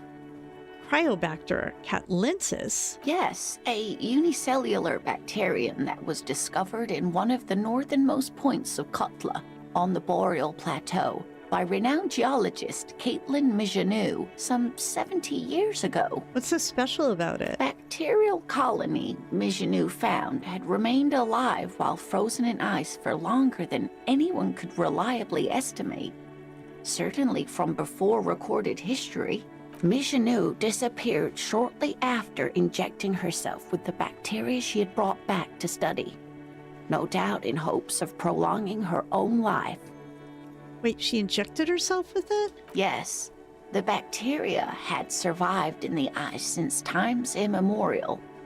It is not hard to see where she could have gotten the idea. This is like that movie. What's that movie? The Thing? Is that it? The one where they're up like in the Arctic and they release some kind of like crazy like multicellular organism that starts taking over their bodies?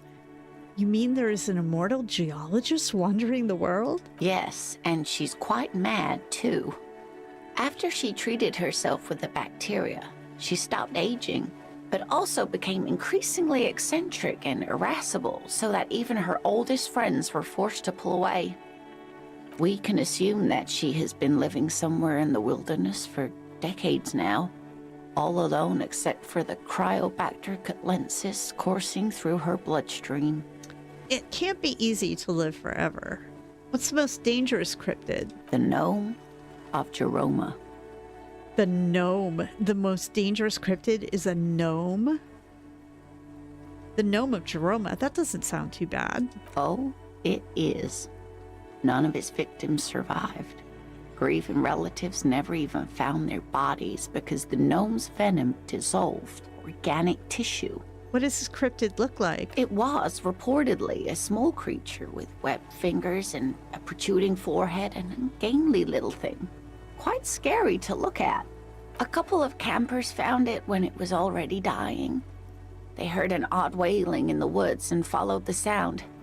They were scared and wrapped it in tarpaulin to suffocate it. Aw. It still took the gnome of Jeroma an entire day to die. Wow. Are there any photos of it? Alas, no. And the first scientist who got his hands on the creature's corpse put it in a jar of formaldehyde, thinking that would detoxify the gnome's venom. Why would formaldehyde detox venom? It's a preservative, but it preserves things. It doesn't break them down.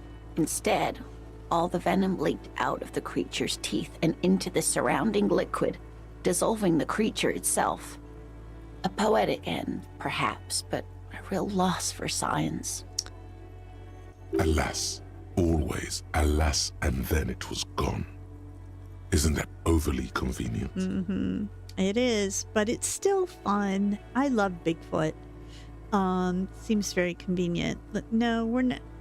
It was a perfectly good explanation. Stop being skeptical. Sure, a perfectly good explanation. It dissolved in its own venom. Go on then.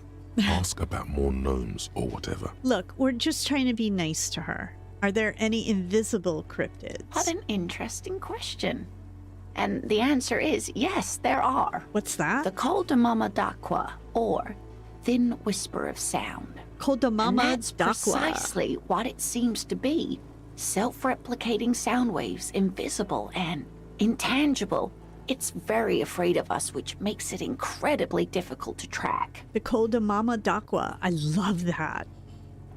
Oh man, I'm getting so many interesting things like Koldamama Dakwa can also be translated as a whisper light and low. it has like a good rhythm to it, doesn't it? Kodamama Dakwa. All right. Could it be here right now? It could be. As I said, it could be everywhere. And we wouldn't know any better. It could be ringing all the days of our lives and nights. Maybe it's predatory. Oh, what if it's predatory? It's not. Don't worry.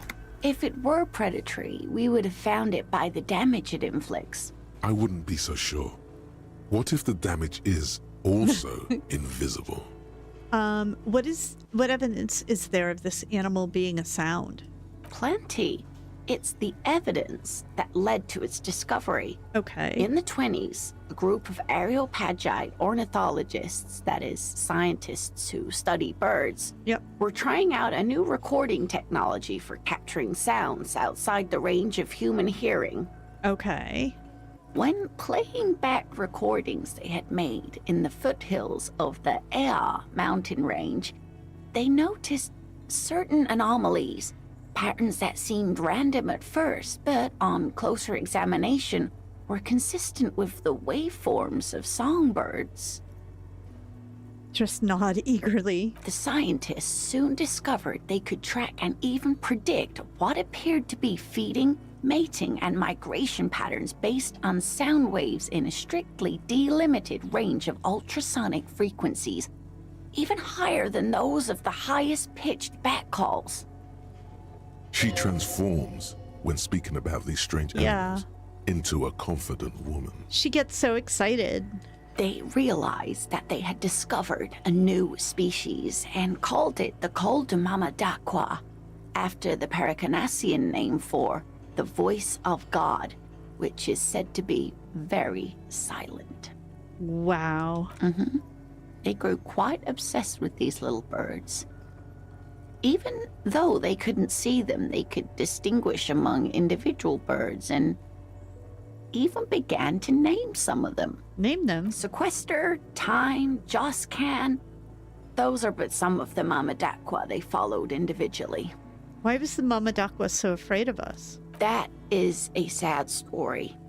A group of university students assisting with the field work in their enthusiasm for the project, and no doubt because they were preoccupied with impressing their professors, nearly drove it to extinction. Extinction? They tried to communicate with it and had no other means but sound. So they started sending out sound waves at frequencies they thought might match the Mama Dakwas. And what happens when a sound wave meets another sound wave of the same frequency, dear? I don't have the slightest idea, ma'am. This lady really should be a teacher. She's really good at the explaining things thing. Psst. They cancel each other out. They cancel each other out? Exactly. And these tests were performed so recklessly that when they happened upon the right frequency, well, they wiped out most of the population. Oh, wow. Great regret washes over her. A wending cloth. After that, the corpuscle appears to have migrated elsewhere. There have been recordings of anomalies similar to those spotted in Ea, but they've been few and far between. It's impossible to confirm the presence of any stable Kodamama Dakwa population anywhere.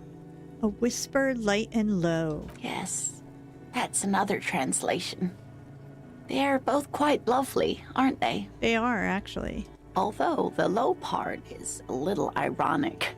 The Kodamama Dakwa makes, or rather is, such a high-pitched sound that other animals, including humans, can't hear it. It could be everywhere all of the time, and we wouldn't know. So I wonder, like, the developers of the game, when they were coming up with all these cryptids, did they base them on, like, cryptid folklore from around the world? Or did they make these up entirely from scratch? Like, I'm really curious about that. Like, what inspired the cryptids that they came up with? But how can an animal be a sound? Many scientists have asked the same question. Some have claimed that it isn't itself a sound, but a tiny corpuscle that emits sound waves. But there's no evidence to support this theory.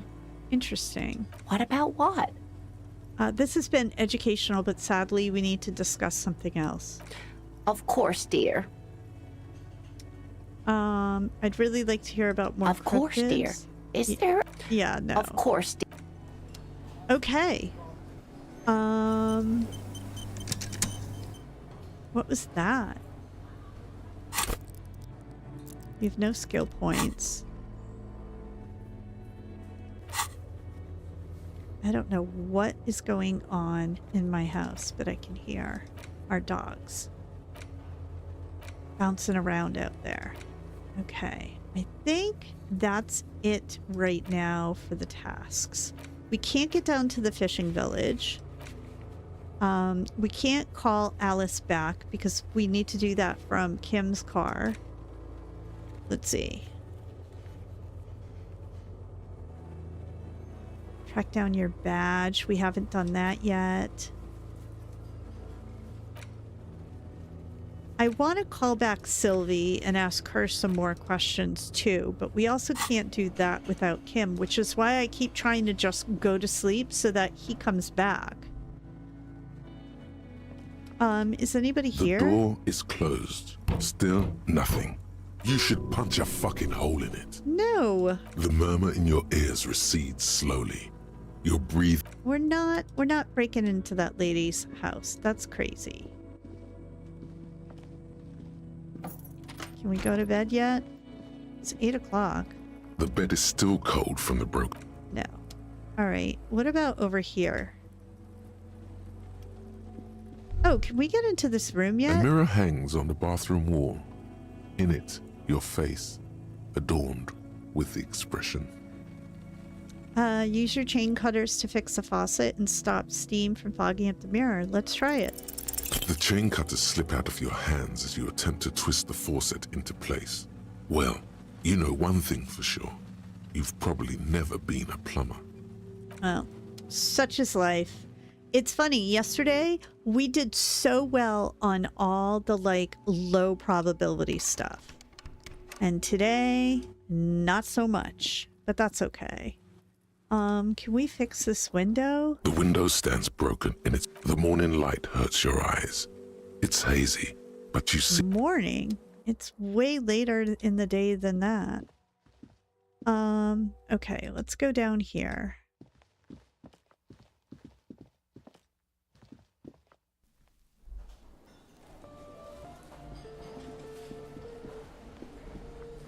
Can we talk to Gart at all? Anything new with him to Can go I over? help you? Goodbye.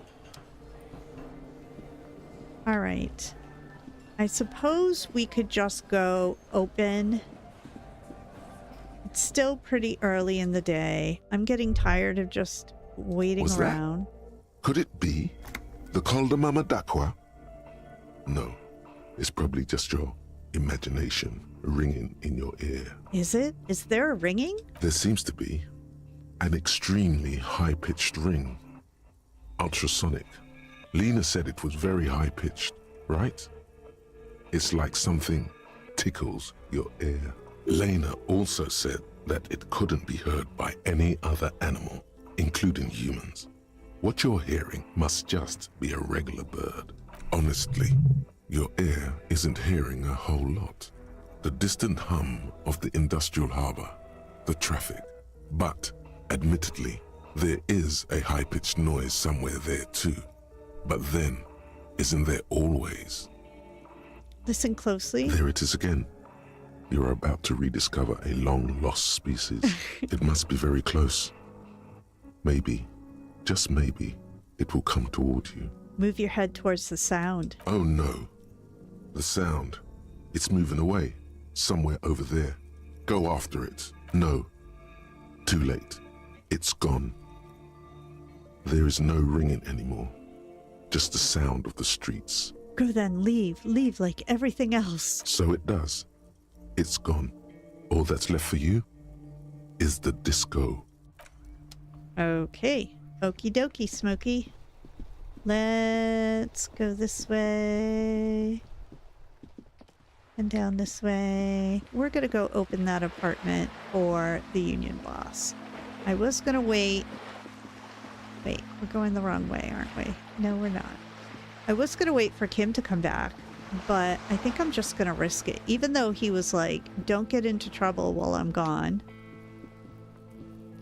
Of course we're gonna get into trouble while you're gone, Kim. And quite frankly, this day is going on for quite a while. And here's this door, and it's right here. How could we not open it? The door to the Weasel's den, guarded by the Lionhead Knocker. Both have seen better days. Use Manana's key to unlock the door. You try to be as silent as you can. It takes a bit of rattling of the handle to loosen the bolt. Finally, the door unlocks with a small clack. Thoughts race through your head. Oh, what's going on in here?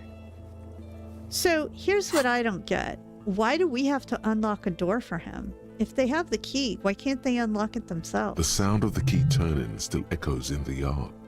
Hopefully no one heard. Only curiosity could account for stepping over that threshold. Maybe there's treasure in there. A white alligator. A fountain of quicksilver. There might be important information in the apartment. I mean, there might. Our badge could be in there. Our gun could be in there. There could be a whole bunch of stuff there. Heck, like right in this courtyard, there was a dead body. So I feel there's nothing wrong with us going in As there. you hold the open door, you can feel the air moving. A little draft, a whistle. And yes, I am trying to like defend my position of us going and snooping around in there on our own. Let's do it.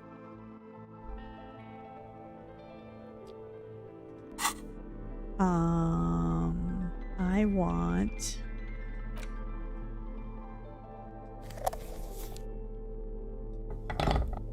because it's a little dark in here.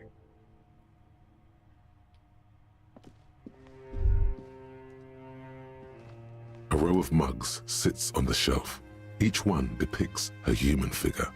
A dark-skinned woman grinning amidst mysterious symbols. A broad-shouldered man shoveling potatoes, and others. Uh-oh, potatoes. Measurehead's gonna be mad. Tap on the mug. A little ring. Though cheerful, the images on the ceramic make you vaguely uncomfortable. There's something disdainful in the way the curves and lines of the bodies were drawn. The images betray a lack of interest in human beings. They are merely unflattering caricatures. What do I mean by uncomfortable? The owner of these mugs doesn't like people of other ethnicities very much. Okay. Typical asshole. This person is unhappy. Well, yeah. Move on from the mugs. Okay, what are we thinking? The smell of disinfectant in the room smells like chemicals.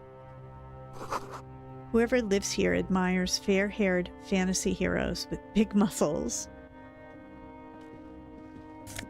Do you think they wear... Oh, do you think they read spicy fantasy novels? Maybe. A book titled The Hidden World of Walking Sticks lies open. You can almost feel the warmth of the red sun on the flag. This is the flag of Revachol, the suzerainty. What's with the sun? This isn't just one sun, but there are little suns dancing around the big sun. This is the sevenfold sun miracle. What's the sevenfold sun miracle? It's an optical atmospheric anomaly the first settlers saw. Happens in cold weather. 6 small suns around the big one. This complex halo phenomena is how old Revachol got its flag. Okay. It is but one of the many strange optic atmospheric phenomena of this wondrous archipelago. You're sure you once saw sundogs in your youth and blue flares. Interesting. Don't bow to the flag. The flag doesn't seem to mind. It's just a colorful fabric with a sun sewn onto it. Like all feudal flags, it looks like a children's drawing. Okay. What's this? Magnesium.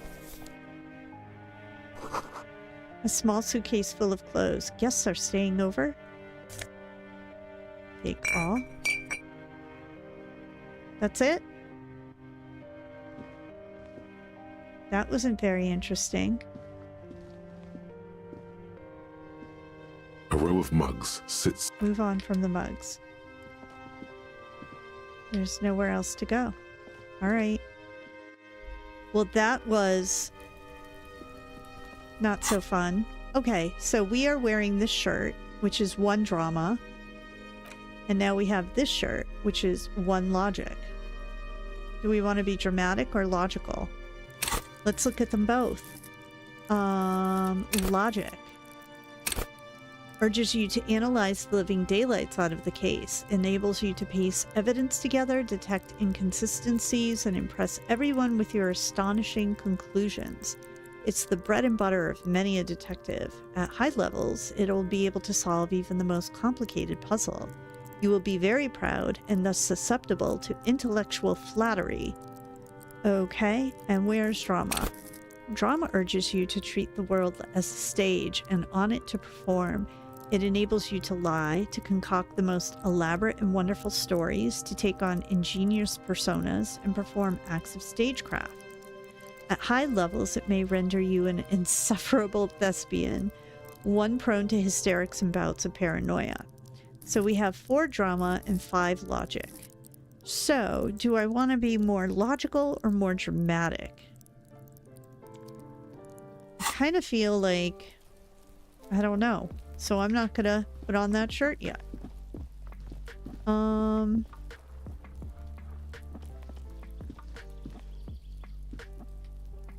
Interesting. I thought that was a new entrance that we hadn't gone by. All right. Well, now I feel silly for waiting for Kim to come back to do this whole go into that apartment thing, because it was pretty uneventful.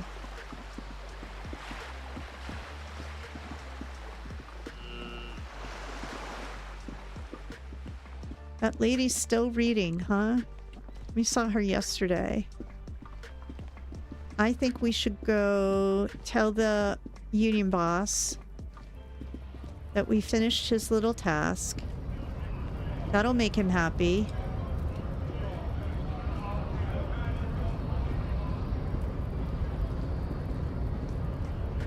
And maybe he'll have our badge for us or something.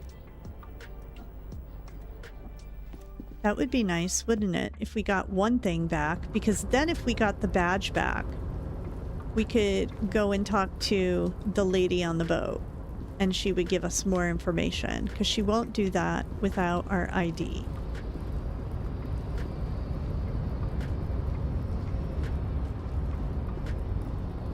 I think he's this way, isn't he? No. Yes, he is.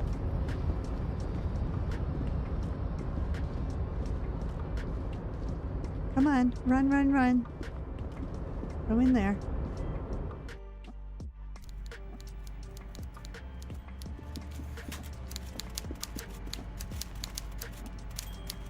Oh, he's typing. Mr. Dubois, every worker... Every worker? A member of the board? That's right, Mr. Dubois. I see the socialist democratic fervor now burns in your heart, too. How can I help you today? I opened the door you asked me. I'm very glad to hear that, Harry. One question. You didn't actually happen to stumble in and see what's inside the apartment, did you? He's trying to figure out if you're lying. There is no way to sway this man in any direction. He is unsuggestible and unswayable. Just tell the truth. I may have gone inside and seen a collection of racist mugs. Just as I thought. Culturally antiquated mug collection. What a weasel. Pissing on Everart's Rainbow Coalition. He was testing you, and you succeeded. Great. Now let's get down to brass tacks. It's time for men like me and you to figure out who's killed who and why. Real police work is gonna start happening now. I promise you, Harry, this is gonna be good. Let's see. I really went in there. Whose place is it? I just need to know. Or I've heard about a connection between the lynching and the strike. I'd like to hear what you know about it. Let's say that. By now, I'm sure you've figured out who the dead man was working for. The bad guys. Wild Pines. Sent to scare us. Another violent measure of the top hats against us flatcaps. I'm listening. Harry, this strike is the culmination of many, many mistakes made by the Wild Pines group. They tried to shut the strike down by sending in armed mercenaries. Our victim? A security contractor? Can you imagine that? Workers standing in peaceful protest, united in the spirit of fellowship, and they send hired killers to mow us down with machine gun fire? I'm talking beasts, hardened killers from proxy wars in Yisut, Semenine, Saramaritsa, you name it, they've done it. Raping, killing, burning villages, killing little children for the Senorita Pineapple Company, Harry. Killing little children for the Pineapple Company. So I will say that, like, when we did the autopsy, it was very clear that this victim had fought in a lot of battles in the past as a mercenary. There was all kinds of, like, scars on his body. Everything they did there, they brought over here. They want to turn Revachol into a third world slum. Honestly, the only thing they didn't do is kill the village elephant. Hold on, you have a village elephant? No, Harry, the elephant is metaphorical and so is the village, but the mercs and their brutality are very real. Go on. Now, I haven't personally witnessed the brutalities out there. I have the luxury of staying in my container, you see. If I need to go somewhere, they just move my container. That's interesting. They move the container? Yes, I'm an old man, Harry. My legs aren't what they used to be. They lift my office with that big crane. It's actually very fun. You should try it. But enough about me and my fun container. The killers the company hired, I think there were 3 of them, all hardened commando types. Oh. One of them got downright suicidal, getting drunk, violent, a little rapey. Even their own negotiator couldn't control him. That's your boy, the one who likes hanging out and trees. How did he end up hanging from that tree? Harry, what you need to realize is, we dock workers are not pushovers. We got grit, Harry. This whole neighborhood does. Push us hard enough and we push back. And when we do, we push to kill. Wait, the whole neighborhood is in on it? Potentially, Harry, potentially. We got arm wrestling champions, rowing club people, ex-coal miners, tough guys, all ready to spring into action for their home base. Who exactly did the pushing? There's a militant wing inside the Union. A group of people whose duties don't involve manual labor, but peacekeeping in the neighborhood, making sure everything runs smoothly. That sounds a bit like organized crime. Yeah. Is he talking about the Hardy Boys? They're like you. Idealistic people who want to make sure that bad things don't happen. And if they already have, well, punishment must follow. Again, that sounds like organized crime. You believe they killed the hangman? One day Titus Hardy, leader of this peacekeeping faction, comes up to me and says, "Boss, socialist democratic fervor drove us to take it upon ourselves to kill this beast that was burdening the land." Shut up. He did not say that. He probably worded it differently, but that was the idea. Sure sounded to me like they killed him. I gave them 2 weeks paid leave and told them to lay low to avoid retaliation. Are you not afraid that we're going to arrest them? Oh, I'm not at all worried about that. These are not the kind of men who get arrested. They're Martinez boys, tough and gritty. I'd like to see the man who takes them in. Besides, I sent my lawyer girl to look after them. If he's just boasting, then it sure doesn't feel like that to you. He's not worried. Yeah. He places a lot of faith in that lawyer girl. Perhaps this is a tactical error? Anyway. Let's see. Do we want to tell him about the bullet? How do you know the mercenaries were hired by the shipping company? How do I know? Let me tell you about these people. That's their MO. It's what they do. Last winter, some poor workers in Terminal E went on a little strike. The company sent in Sediment, a security contractor. The strike was over the workers' right to wear protective footwear, Harry. What? These guys turn up and start beating people. Tell you what, Harry, I wouldn't be surprised if we got the same mercenary company after a little rebranding. And I'm sure as hell not surprised to see an army of scabs under my gates. So you think the security contractor organized the scabs? You said it, Harry. Hell, one of those guys looks big enough to take down that proverbial elephant. Boys like that don't just happen to show up during strikes. That does sound quite unlikely, yes. The big guy leading the scabs at the gate is colossal. And he's wearing, like, clothes that are too small for him, which we still haven't figured out what that's all about. He's not scared of them. If anything, he likes them being here. Yeah. Strange. Tell me about Titus Hardy and his crew. Oh, they are simply fine young men, all 7 of them. Exemplary union members, always working to advance their position in the local socialist democratic movement. Core members. Old Theo used to run them, but things really kicked into gear when Titus took the reins and named the group after himself. Gotta love his initiative. What more can you tell me? Who's second in command? Who's the most violent? Harry, they're almost all of them great guys, born leaders.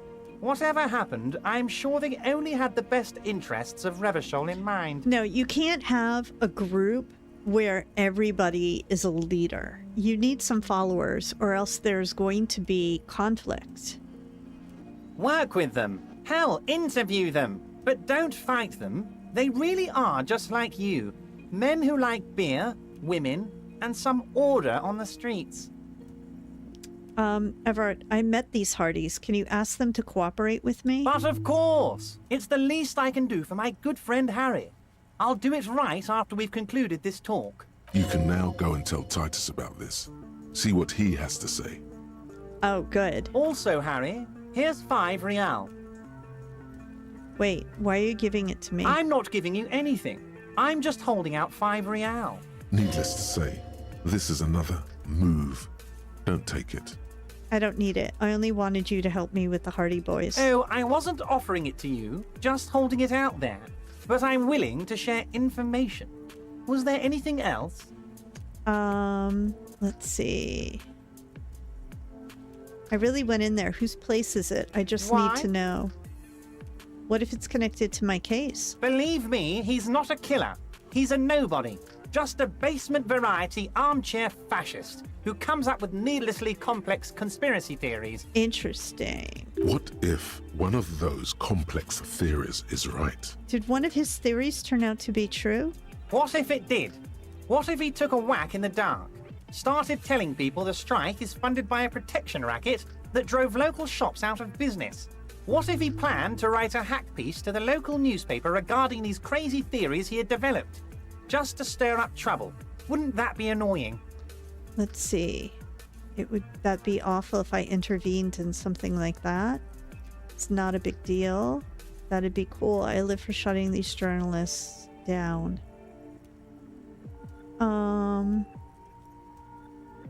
That'd be awful if I intervened in something like that. I see. Journalism, Harry. I love it. You love it. And you know why? Because we've got nothing to hide. Let's keep it that way. Now, please, let's get back to the good stuff. The police stuff, Harry. I just see myself as one of you guys. Think of me as a sergeant or something. Let's crack this, Harry. Right. You mentioned a lawyer girl. Oh, Liz is a bright one.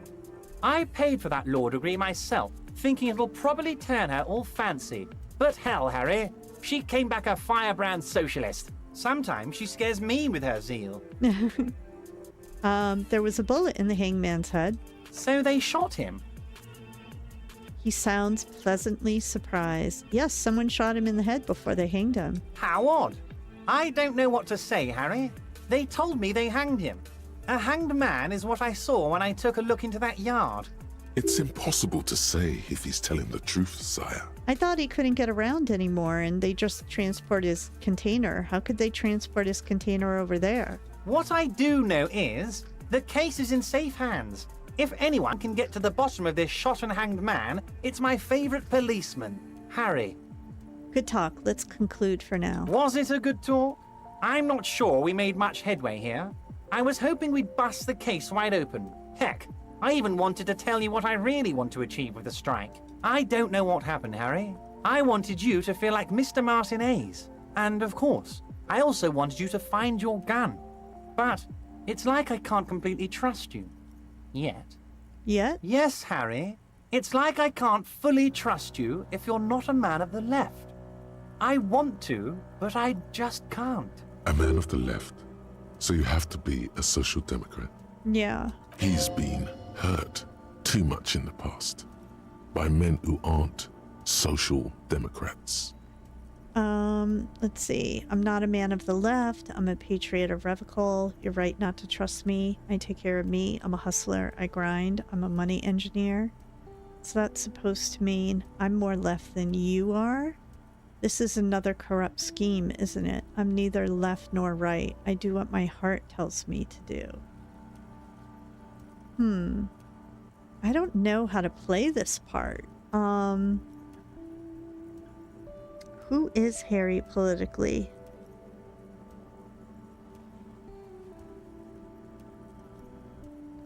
He shouldn't be talking about his heart. He's a cop. He needs to be more objective. Is he more left? I think he is more left.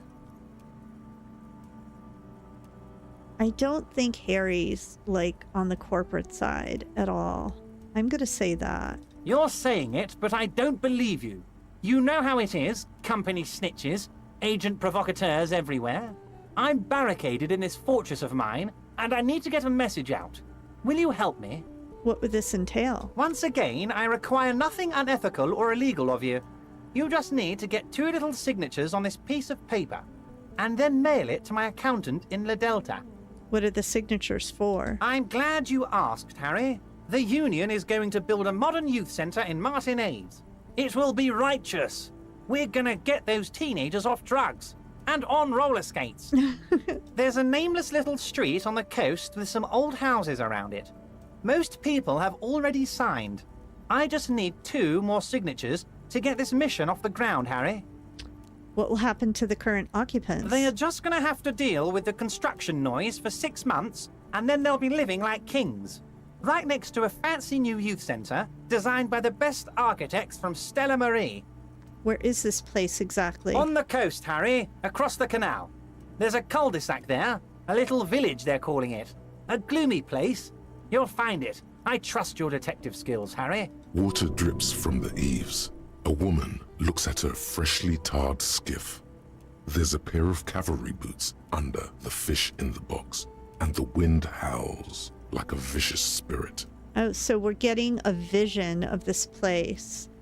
Let's see. Fine, if I happen to be there, I can ask them. You bring joy to my heart, Harry. Such a pleasure to be working with you.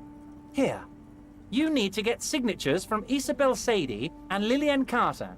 The cul-de-sac is right past the pawn shop and across the canal. I hear there is some trouble with the waterlock, but they should fix it by Wednesday morning. Okay. Once you have the signatures, mail this to 13022 La Rocca in La Delta. Then I'll know you're a solid socialist. I don't understand what this union boss's angle is here. Like, I don't see how you can be kind of a crime syndicate like he is and be a socialist at the same time. Let's see. Oh, it turns out the strikers were being served an alcoholic brew. I stopped this madness. I don't know what that means, Harry, but I love it. I love your initiative. Knowing you're out there keeping things running lets me focus on the big picture stuff. Don't even tell me what was going on. Alcoholic brew, stronger, stopped it, strike. I'm just gonna let you surprise me, Harry. What's in the container that's outside your office? My dear Harry, there are literally millions of containers in this harbor. I couldn't possibly remember what's in all of them. There's something special about it. It was attached to the crane. Harry, you smooth-talking son of a bitch. Time is a precious resource, and I don't have enough of it to count containers with you. Smooth talking. Maybe that's the way to go about opening the container. You should at least try convincing it. Fine, we'll try it, but it's so weird. Can we go over a few details concerning the murder again? Most certainly, Harry.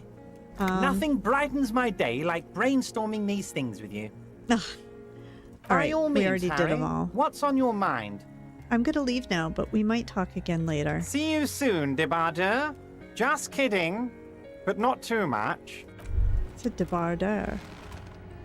Honorable One, you have accumulated a substantial amount of honor points on your life path. You are a man most virtuous. Wait, what? Wait, there were honor points? Of course there were honor points. Did you think no one was paying attention to all of your honorable deeds, Honorable One? I only try my best. It's the most any of us can do, which is true. Oh, the modesty on this one. Another 10 honor points for you. You are on the fast track to becoming one of the rarest, most revered of all police officers, an honor cop. What? Isn't my an archaic concept? I don't really care about honor at all. Ah, you continue to display such humility. This is to be admired. Refusing praise for your personal integrity is most honorable indeed. No, you're not a sniveling shithill chasing imaginary karma coupons. Karma Not for coupons. this, nor the afterlife. Fuck this honor shit. You're not hearing me. I'm not some creepy honor lover. Period. Most dishonorable are those who have known honor, carried honor in their hearts, and then disowned honor. They are the honor fallen. You brought much shame on your family today. Your name will forever be tarnished by this most shameful. Okay, buddy. I have some really weird voices in my head, man. Really, really weird. Let's get out of here.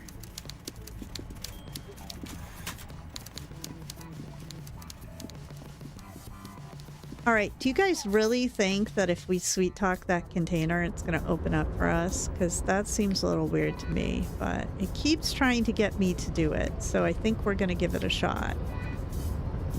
Oh, where am I going? I always go the wrong way over here. Let's try it. You're back before the cargo container. Its draw has not lessened since you were last here. All right, I don't have enough persuasion skills, so we're going to skip it for now. Where are we going? We're coming down this way.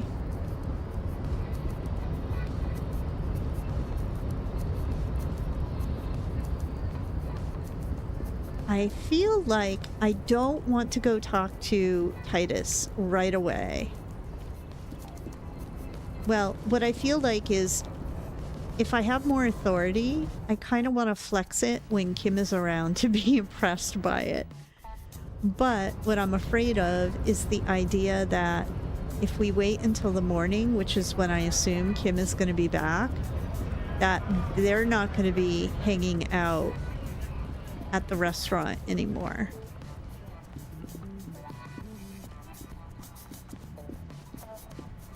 So I don't know what to do here.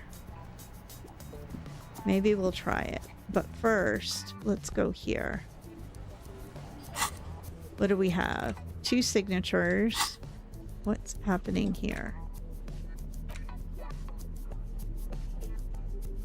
A crinkled chewing gum wrapper. The worn label reads, Tutti Frutti. It smells faintly of apricots with a barely noticeable twinge of cinnamon. You feel compelled to point out that there's nothing fruity about cinnamon. It's a spice derived from tree bark. Yes, that's true. I'll hang on to it You just in neatly case. fold the wrapper into a square. Okay, so that was weird. Let's see. Can we go talk to him again? What happens Looks like now? the circus left town, But the clowns but are the still clowns here. are still here. We are. Let's see. 8. Dang it. Me and Everett talked. He promised you'd cooperate. Oh, so you went and talked to my mommy, and now she's making me play with you. Is that it, lawman? And what's gonna happen if we don't? You're gonna go and tell on us? Very mature, guys. Why don't you push me some more and find out, Gimp? I would never tell on someone. Let's change the subject. Yeah, I heard him. The fuck do you think I'm doing here? You'd have your ass handed to you if it wasn't for the boss man's word. Let me state this very clearly, capo. Hello, officer. I'm Titus Hardy, and these are my boys, Hardy boys. How may we assist you? Explosive laughter follows. To his men, Titus Hardy is a golden god. They want to laugh at his jokes even before they leave his lips. This guy is a born leader. Do we have any skill points? We do. Let's see. Where is authority? You must respect my authority.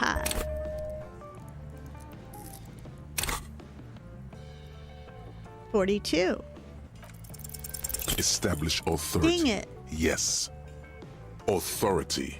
Feverish thoughts race through your mind. Let's see. Tell me no. I'm the only thing keeping this town from going to hell. No, we are definitely not. That's it. That's all I got. Did you already try the gun thing? You're probably right. The others are only there for filler. To make the gun thing pop. No. Let's see. Point your finger. Stomp your foot. Let's Stop do shitting that. your pants. You don't need to know, all right? We took care of it. The law handled it, all right? Yeah. Aren't you listening? It's done. Finito. I guess we're both the law around here if you start to think about it. No, asshole. You're nobody. I'm the law. Uh-oh. Stop yelling about the goddamn law in my establishment! We get it. You're all the law. Jeez. Okay, we get it. No need to piss in my drink. I preferred Sylvie. The fuck even happened to her? I'm going to take off now. All right, so that got us nowhere.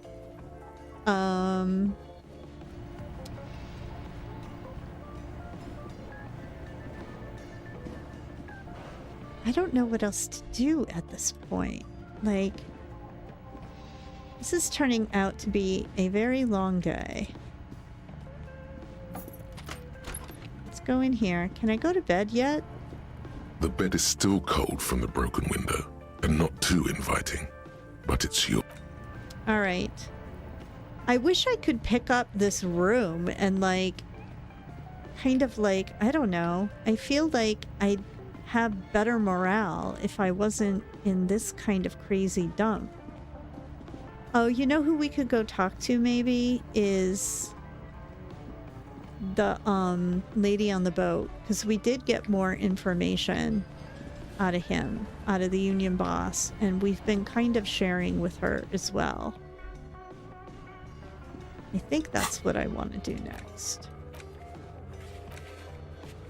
Write down your badge. Ask around about the tattoo's possible meaning. Do I still have that tattoo picture? An intricate web of blue lines stretches across the torso of the hanged man, from the right shoulder to the solar plexus.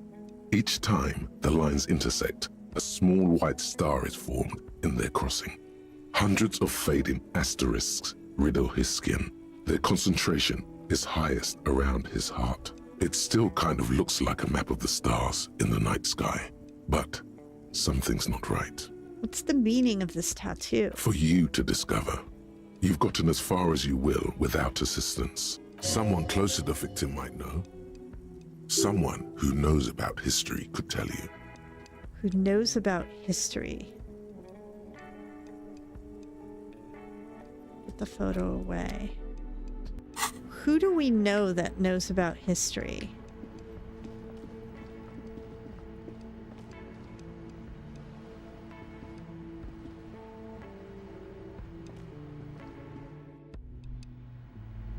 Do you think she knows? Hello again, esteemed officer, and welcome to Crime Red man, goodness, you were already doing good, browsing the shelves. So Why'd you stop? Don't you feel compelled? Go, go, get back there. The books await you. Everything is on the shelves. Take a look yourself. The shelves compel you, don't they? She's attempting to mentally... She smiles and nods. Okay. Is there any books on history that could help us? Shelves full of biographies of famous people, whoever they are.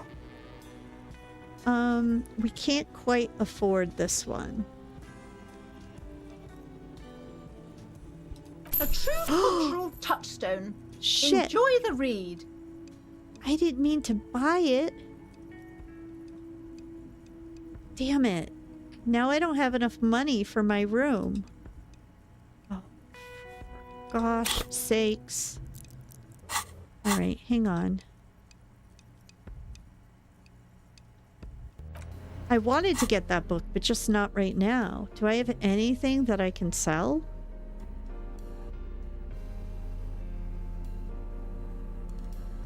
Oh, I think I know what I could sell. Yeah, that's not gonna do it. 50 cents, 13 cents. Maybe if I sold... Oh, if I sold this. I wonder if I should just sell that at the pawn shop and make 50 bucks. And then maybe we can go back for it. Because I don't even know why I'm holding on to that right now, if I'm honest with you.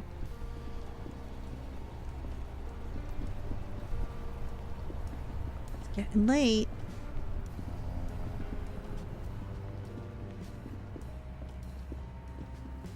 Let's go in here and see if we can sell this to this guy. Hey, buddy. Officer, the flashlight, please. Oh, I'm sorry. I forget all the time not to do that to you. Hello again. How can I help you? Let's see.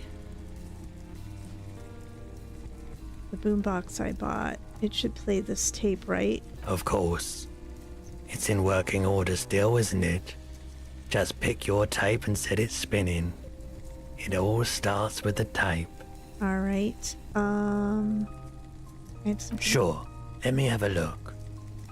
Let's see. Oh, no. I don't like those kinds of objects. No sale. Do you know what the tattoos mean? A photic path, counter-radiance network, anti-magnetism. It's darkness. That's all I know. Sell me something lighter. Access your pawn menu. Anything else you're thinking of selling? This.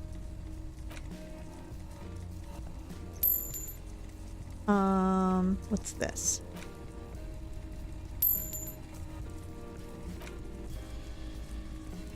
I'm selling everything I got. All right.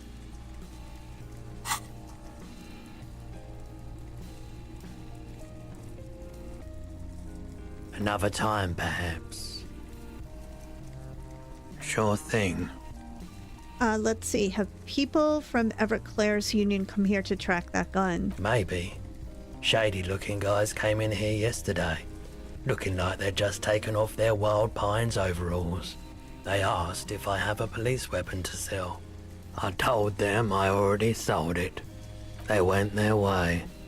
It was a trip, but you know, all sorts of people come here, asking for all sorts of things. People as oleaginous as Everard seem like they're lying, even when they're really being truthful. Okay, thanks for the review. Let's talk about something else. Let's get out of here. Where's the door? It's over here. I think what I want to do is go read that book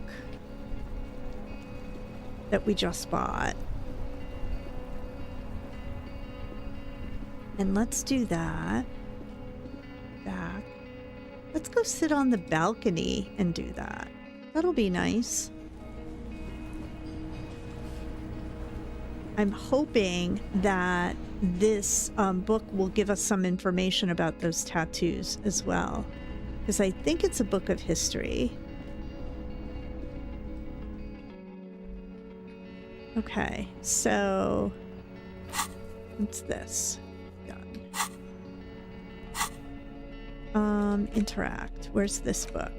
The Greatest Innocence by João Paulo Salomão Lopes de Fuego. The book is large and heavy.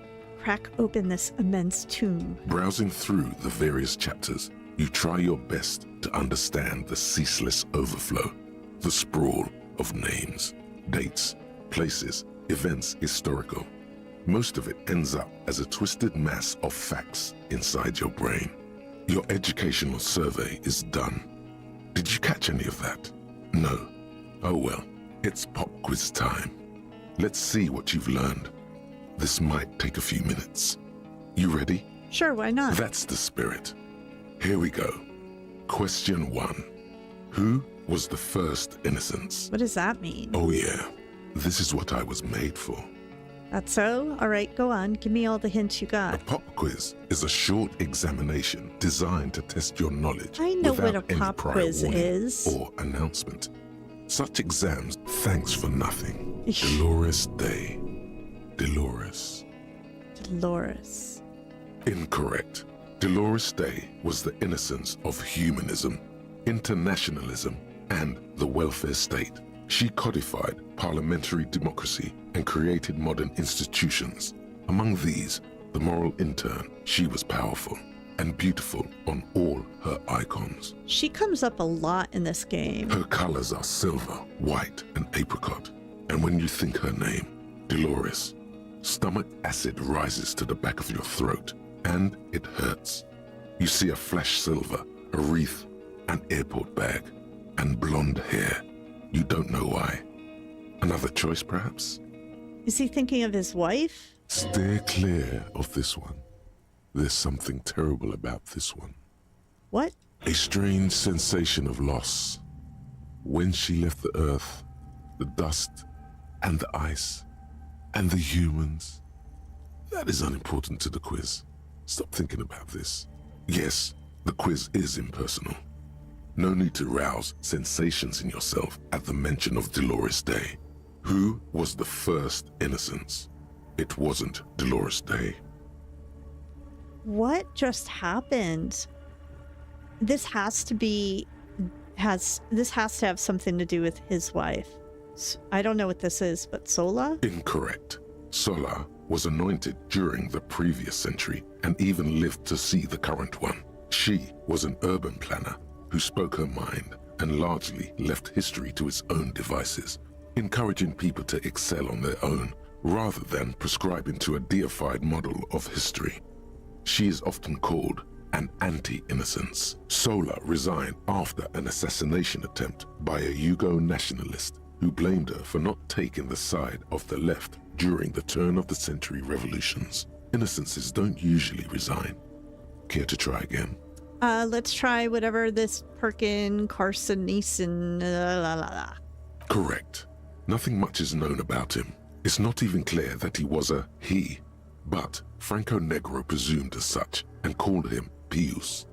He's depicted as a young man with molten gold pouring out of his mouth.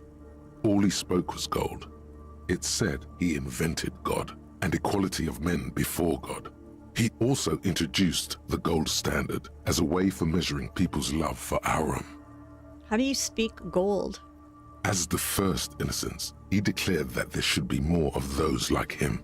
It is presumed his disciples were the beginning of the Holy Party. Oh no. The founding party. Question 2.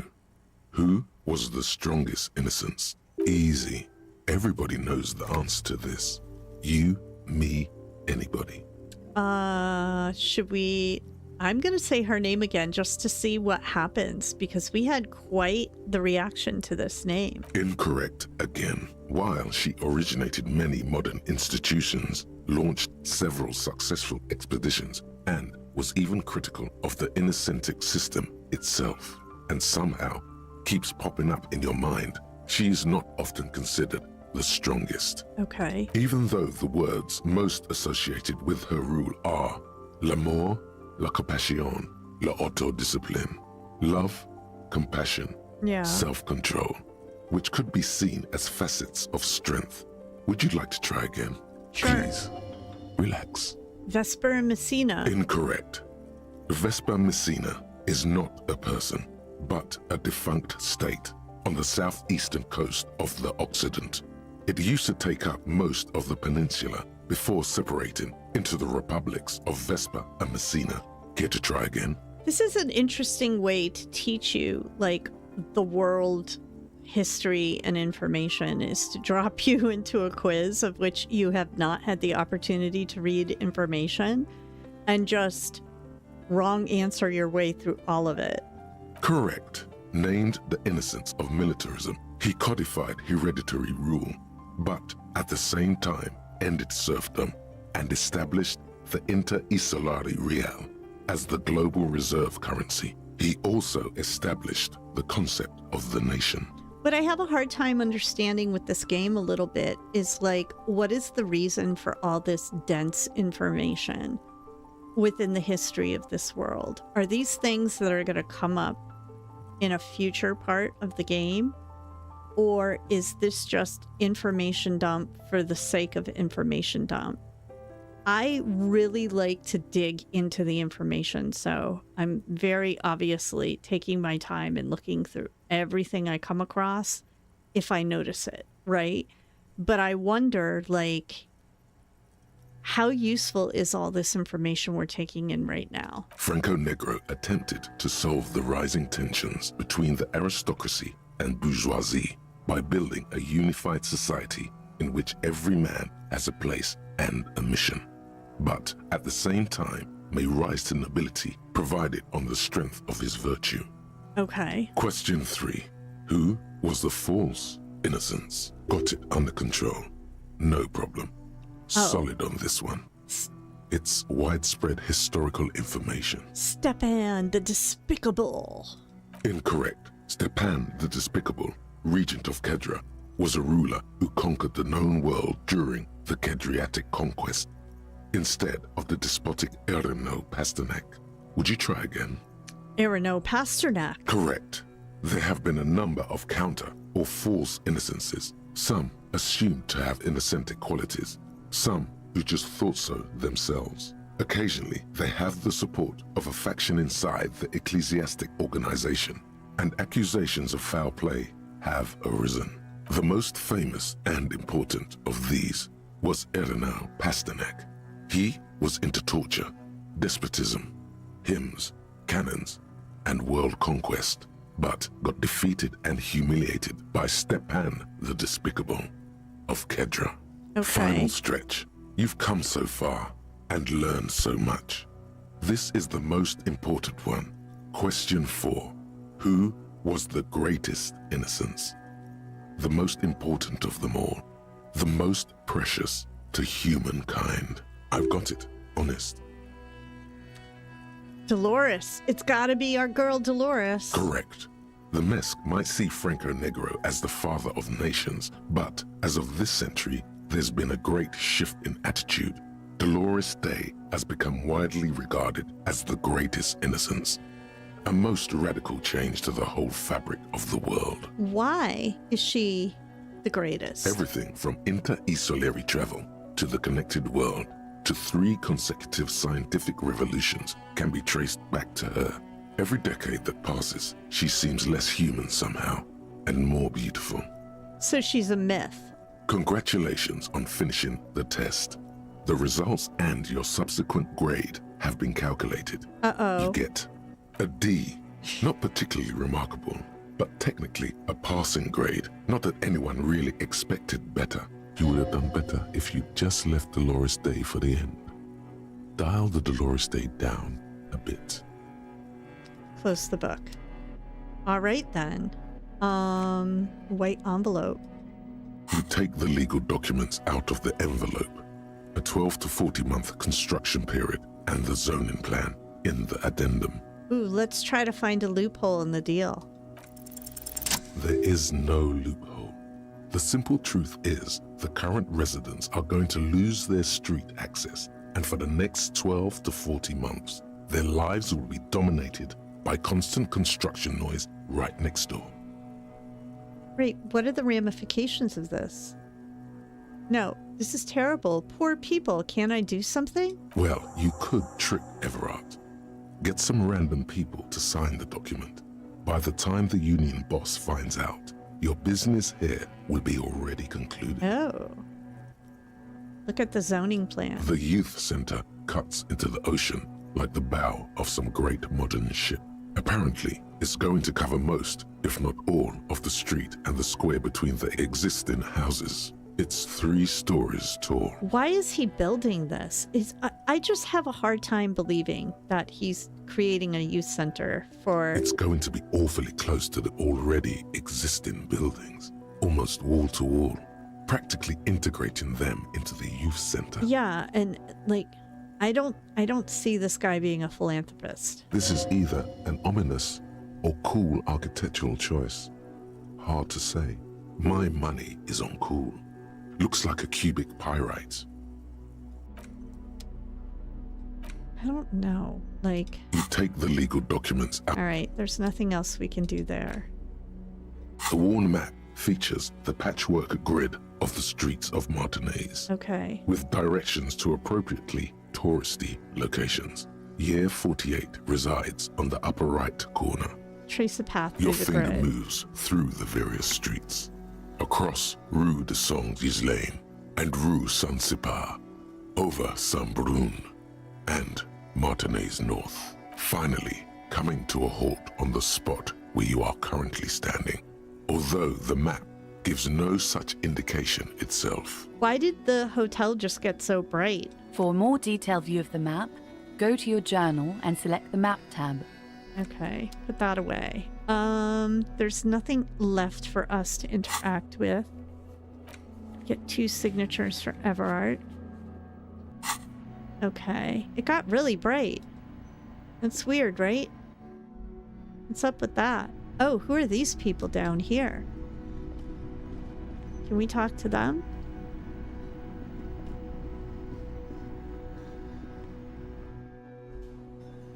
These are new people.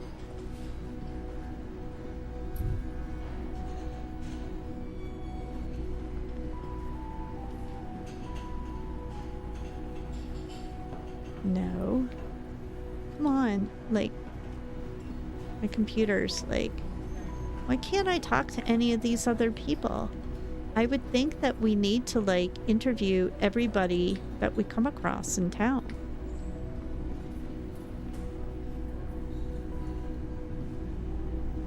It's all about money, you know. It's all about the Benjamins.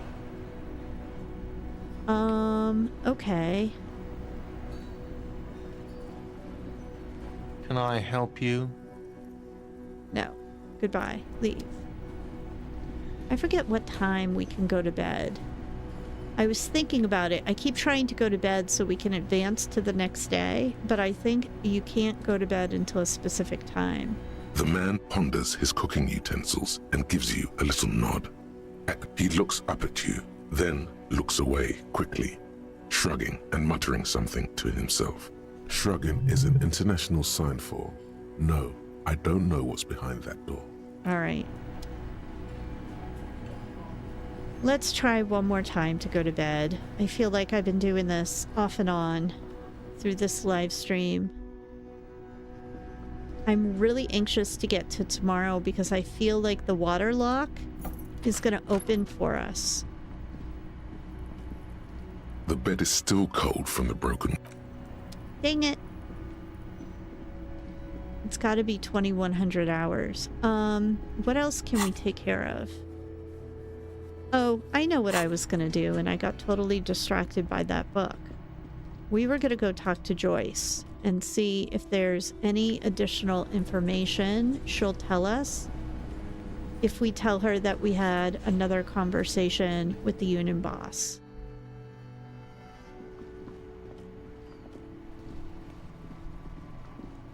I really kind of want to wrap things up in a tidy way for this session of the live stream, I want us to start the next live stream with it being day 3, where we can finally go to that fishing village and really dig in.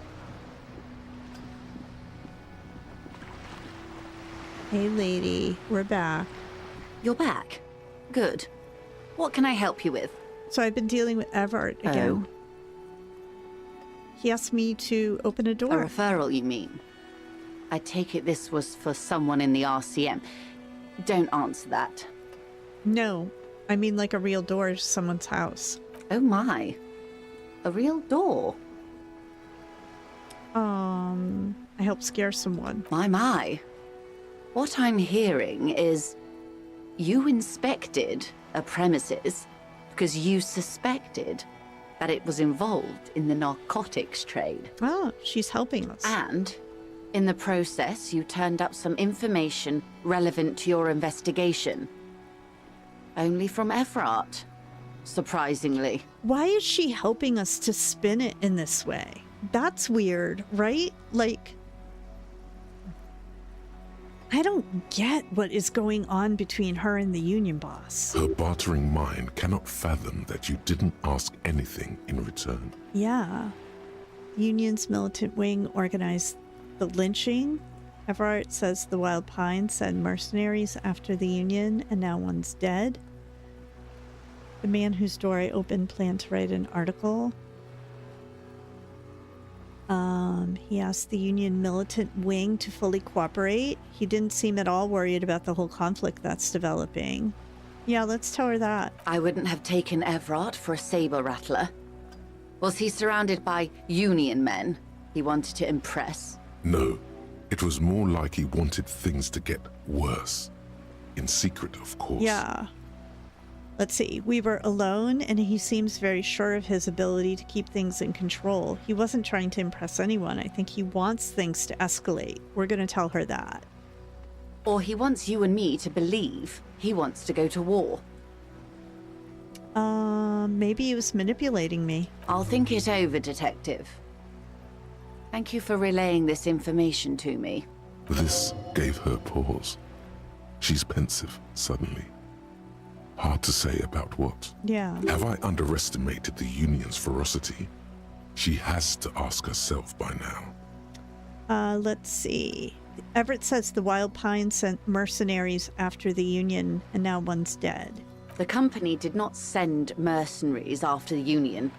I told you in great detail about the mistakes my side made. And of course, I accept them completely. I just hope you don't share Everett's view on things. After all, as he said, one's dead now. The Pines certainly hasn't killed any of theirs. Look who's defensive suddenly. She's defensive, but she also makes a really good point. Like, if Wild Pines hasn't actually killed anyone, then, like, who's the one that's really escalating things? Let's see. The Union's militant wing. Yes. That's the talk about town. Yeah. The Hardy Boys, they're called. Mm-hmm. Find the name rather amusing, honestly. I do too. Mystery novels. Let's see. He asked them to cooperate with the investigation. How benevolent. Hopefully they'll help you sort this whole business out, if they haven't already. I have reason to believe the lynching was a cover-up. Oh my. Very interesting. So the militant wing is protecting one of their own? Mm-hmm. Her mind races to the conclusion that most benefits her interests. That doesn't mean she's wrong, though. Right. It looks like you may untie this knot yet. Her eyes smile and a tingle runs down your spine. Ooh. There's something in you that really likes the way she's looking at you just now. Oh, boy. The man whose door I opened planned to write an article into the local paper. About what? The strike being funded by a protection racket that has driven local shops out of business. That would explain why the Whirling in Rags, where the Union congregates, is the only bar left in Martinez. Well, that and Frit. But Frit has an army of security guards. She thinks. Don't worry about that one article, dear. Regional papers are useless anyway. You probably spared the man his kneecaps. And I can be sure that the local shops have a bone to pick with Everett. She smiles. This is good. It pleases her. That's all I've got to say. What you've said is quite enough. You've given me a lot to consider, and may have helped me prevent this conflict from escalating. He asked me to deliver an envelope. Sounds like he has you running errands, Detective. A well-established dominance ritual. Where did he have you deliver it? To a nameless settlement down the coast nearby. Ah, yes. I've been meaning to go there. She looks over the bay. With longing. Clear and simple longing. Strange. Why does she want to go there? He wants to build a youth center here for the children of Martinez. A youth center with Edgar Clare's statue on top of it. Who's that? Her eyes run across the water remorsefully. Go ahead. Help him. Make it so. I have no power to stop him. You're quite fond of this village, aren't you? I should be. In my youth, I had a brief dalliance here in Martinez. Oh. He was an older man with impossibly broad shoulders. Tell me more, girl. He's probably dead by now. Even his shack is long gone. Not that it matters. These buildings are all carbon copies of one another.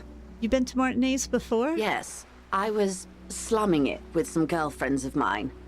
We had boats and... Don't hold it against me. My paramour certainly did not. Sounds like you missed those times. Not overly so. It's not like this was the only place we visited. Me and my girlfriends from Azon with our shiny boats. Like reavers. We told ourselves we were the worst thing to happen to the coast since the Coalition landed in 08. Imagine. She tosses her head. She's sentimental, all right. You don't know enough about her to find out why exactly. She will keep her secrets for now. So you're sad you can't buy the place? Yes. I'm sad I'll never have the time, Detective. I've always wanted a dilapidating fishing village. She is more defensive about it than usual. Full of ghosts and ancient memories. Has this errand yielded you any information? Let's see.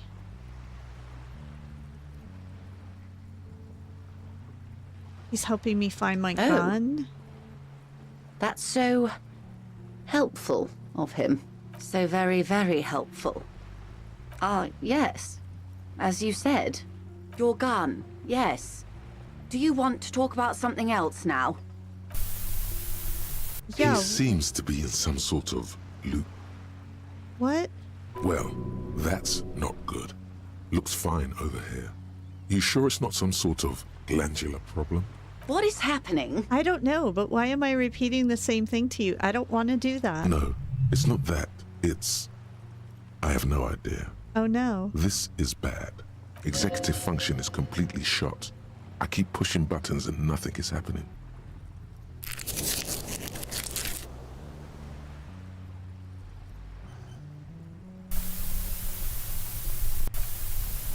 Sweetheart, please stop repeating that now. I am worried. Oh God, please don't tell me I'm about to die. Please. How do we get out of here? I don't know, just stop saying it. What makes you think we will? Yes, Mr. Everett. This gossiping idea was terrible on my part. I take it back. The woman scans her surroundings as though a neurologist might magically appear. Fear seeps into you as you say it. Your skin crawls. What is going on with us right now? Mr. Everett is helping him find his gun.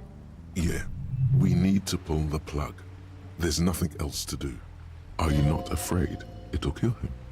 What is this? What if he forgets everything again? Okay, I'm gonna do it. Hold on.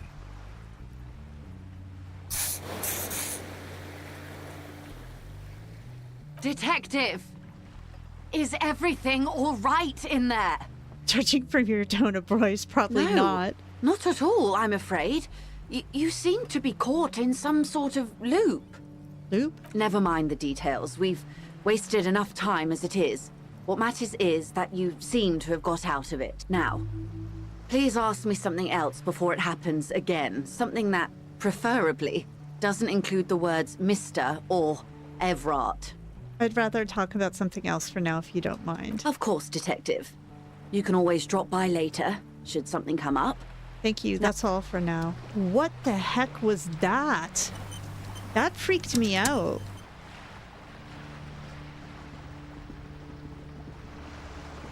Let's see if we can talk to her, because we found information about her in a magazine.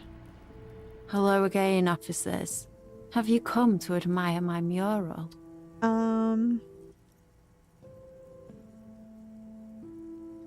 No. That's kind of disappointing. That was really weird, guys. I didn't like that. I also don't understand this lady here. We talked to her earlier, and it was a really weird conversation.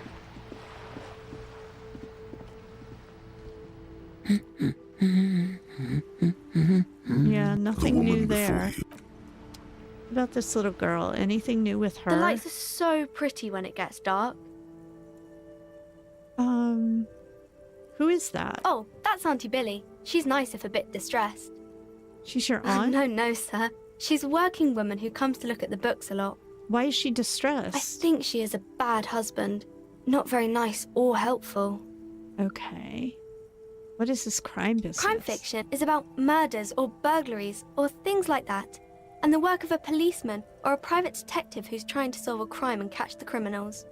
Okay, I get it. Crime murder gets the people going. And it's kind of like a puzzle too. You can guess who the criminal is or how the good guys are going to catch him. I'm a policeman myself, by the way. You don't look much like a policeman. Huh. Well, what does a cop look like? Didn't mean to offend, sir. Sorry, sir. It's just that you don't look like Dick Mullen. Oh. Let's see. You know, nobody actually looks like the guy in the picture. That's just a stupid fantasy of a man. She looks at Dick Mullen, frowning, dark, arrogant, violent, likely overcompensating for something. He isn't even drawn right.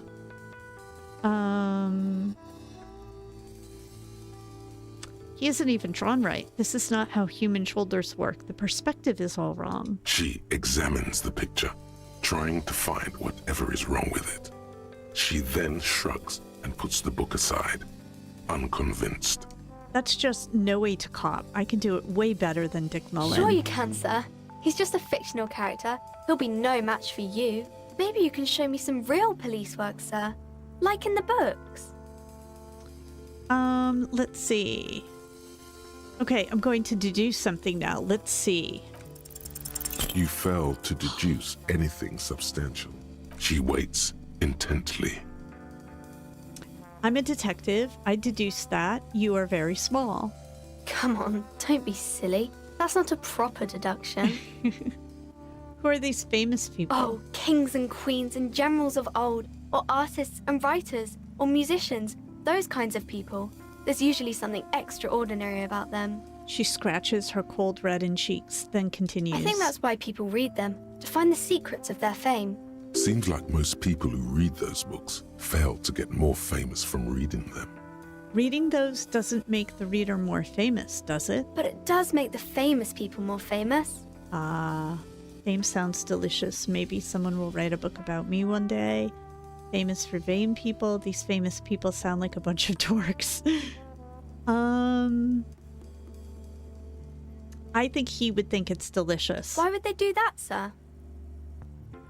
I'll be a superstar cop in the papers and everything. That'll show him. Why indeed? I'm just an old, tired cop. What use am I? You're not that old.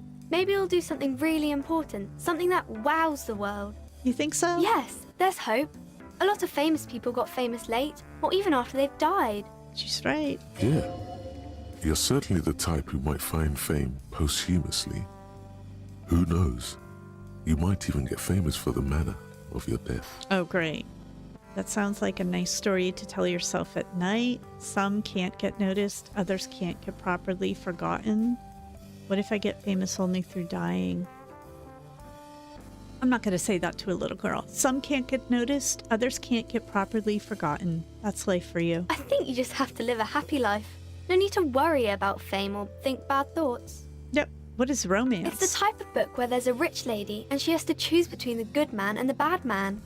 She smiles at the thought, perhaps imagining herself in that situation. Or there could be a story about a poor lady getting a rich man. It's about man and lady business, sir. Okay, what about a poor man getting a rich lady? It happens, but usually the guy gets rich in the process. Or should actually be rich himself, but has lost his family property unjustly, like during the revolution or something. Those are unhappy books, for most of the pages. People sad about what they have lost, but then it all turns out just fine in the end. What about when both of the men are bad? These are not very common. You can't have a choice between bad and bad. Nobody wants to read a story like that. What if it's written really well? Well, maybe then it's fine.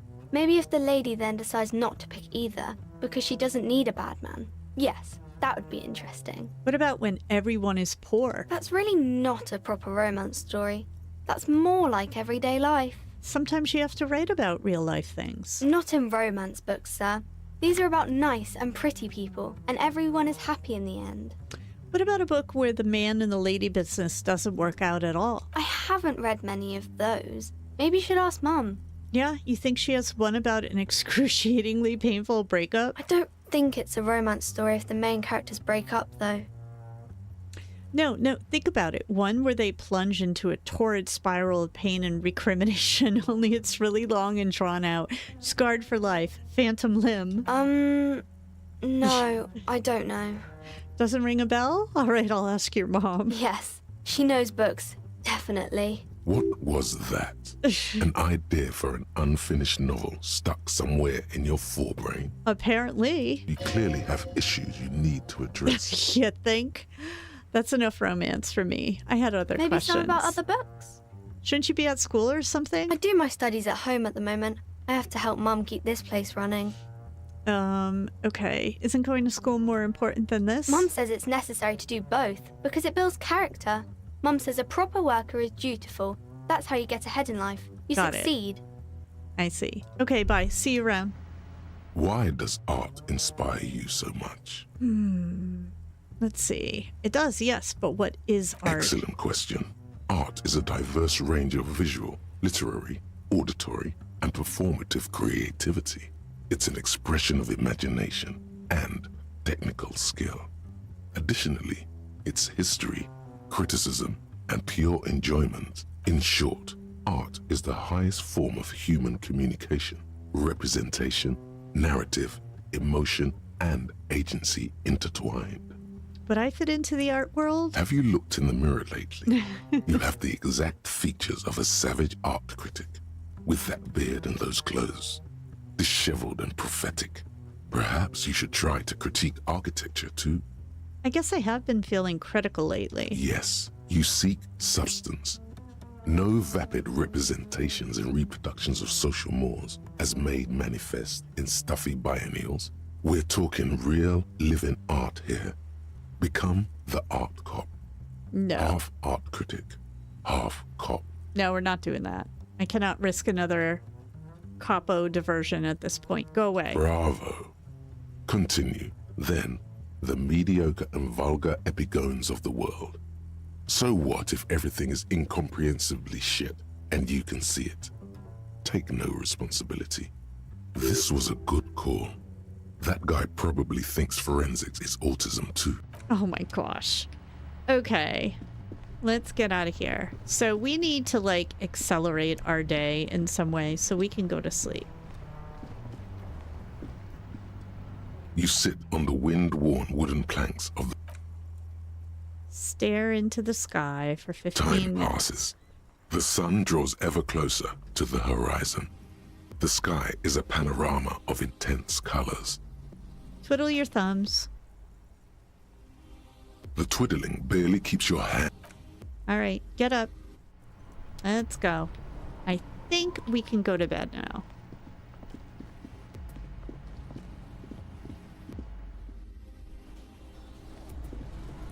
They're still hanging out. Everybody's still... Oh, look at that. We got whole disco vibe going.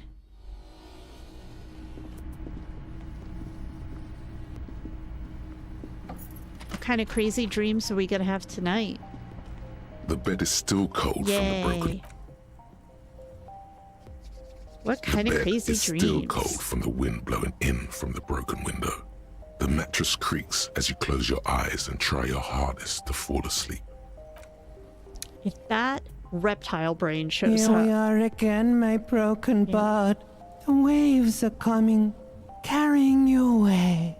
But you can't go. No, you have to stay. Always half aware of yourself. You're not cooperating, brother man. Why? It's your disgusting body. Even through your sleep, you feel a vague discomfort suffusing it. Your belly and your sides are unpleasantly tender. You wish you could curl up into a fetal ball of safety. But you cannot, because of the pain. That pain in your right side is your enlarged liver, by the way. As for your kidneys, you've really been compounding the damage lately. Every cell in your body is moaning in agony, asking, what did we ever do to you? I'm sorry, cells. It's all me. It's all my fault. It's all the system's fault. This body's worthless anyways. No one does anything nice to it. I'm sorry, cells. Now, you're finally thinking about something other than yourself. Let's see how far that'll get you. These are my just desserts. I will endure this pain with dignity. What's this? I was on the express to Zero home. I'm an artist and liver damage is my art. I think I need medical attention. I don't know. Like, I don't know what the pain is. Is it just like withdrawal because we haven't had any drugs or alcohol today? Or is something wrong with us?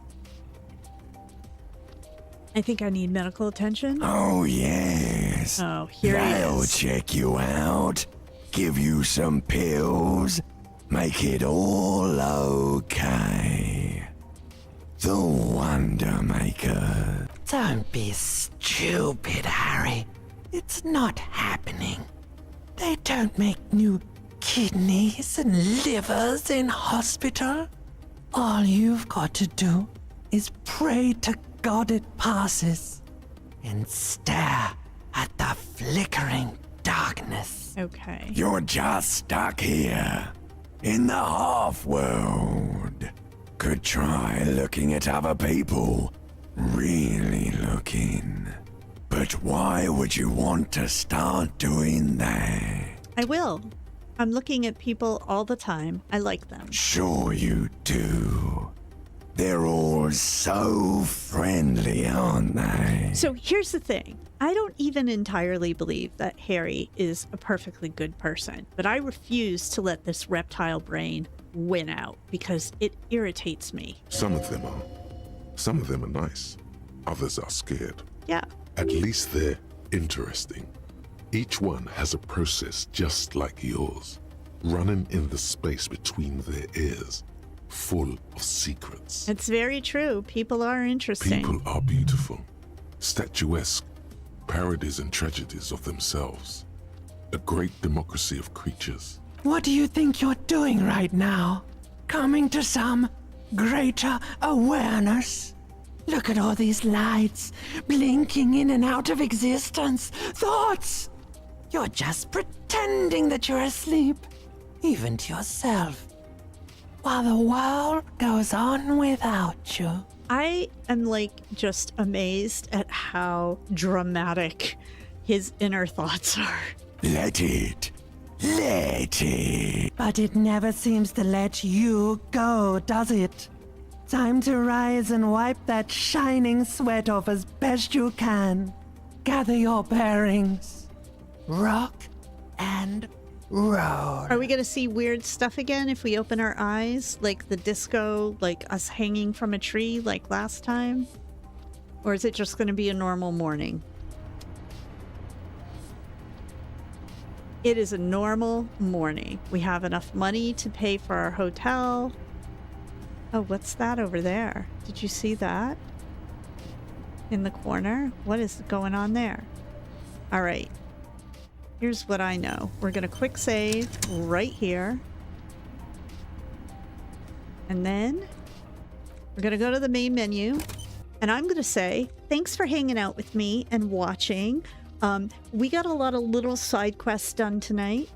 Without Kim here, there was no big stuff, but that's okay. We checked a bunch of little side quests off the list. It was a lot of fun. Man, I am stumped as to what the deal is between the Union boss and Joyce. Like, I don't get his angle in all of this. And I keep wanting to trust her, and that is making it difficult. But you know what? That's okay, because tomorrow we'll dig into it more. I hope you enjoyed the gameplay. I'm going to go eat dinner, so enjoy the rest of your night. Bye, everyone.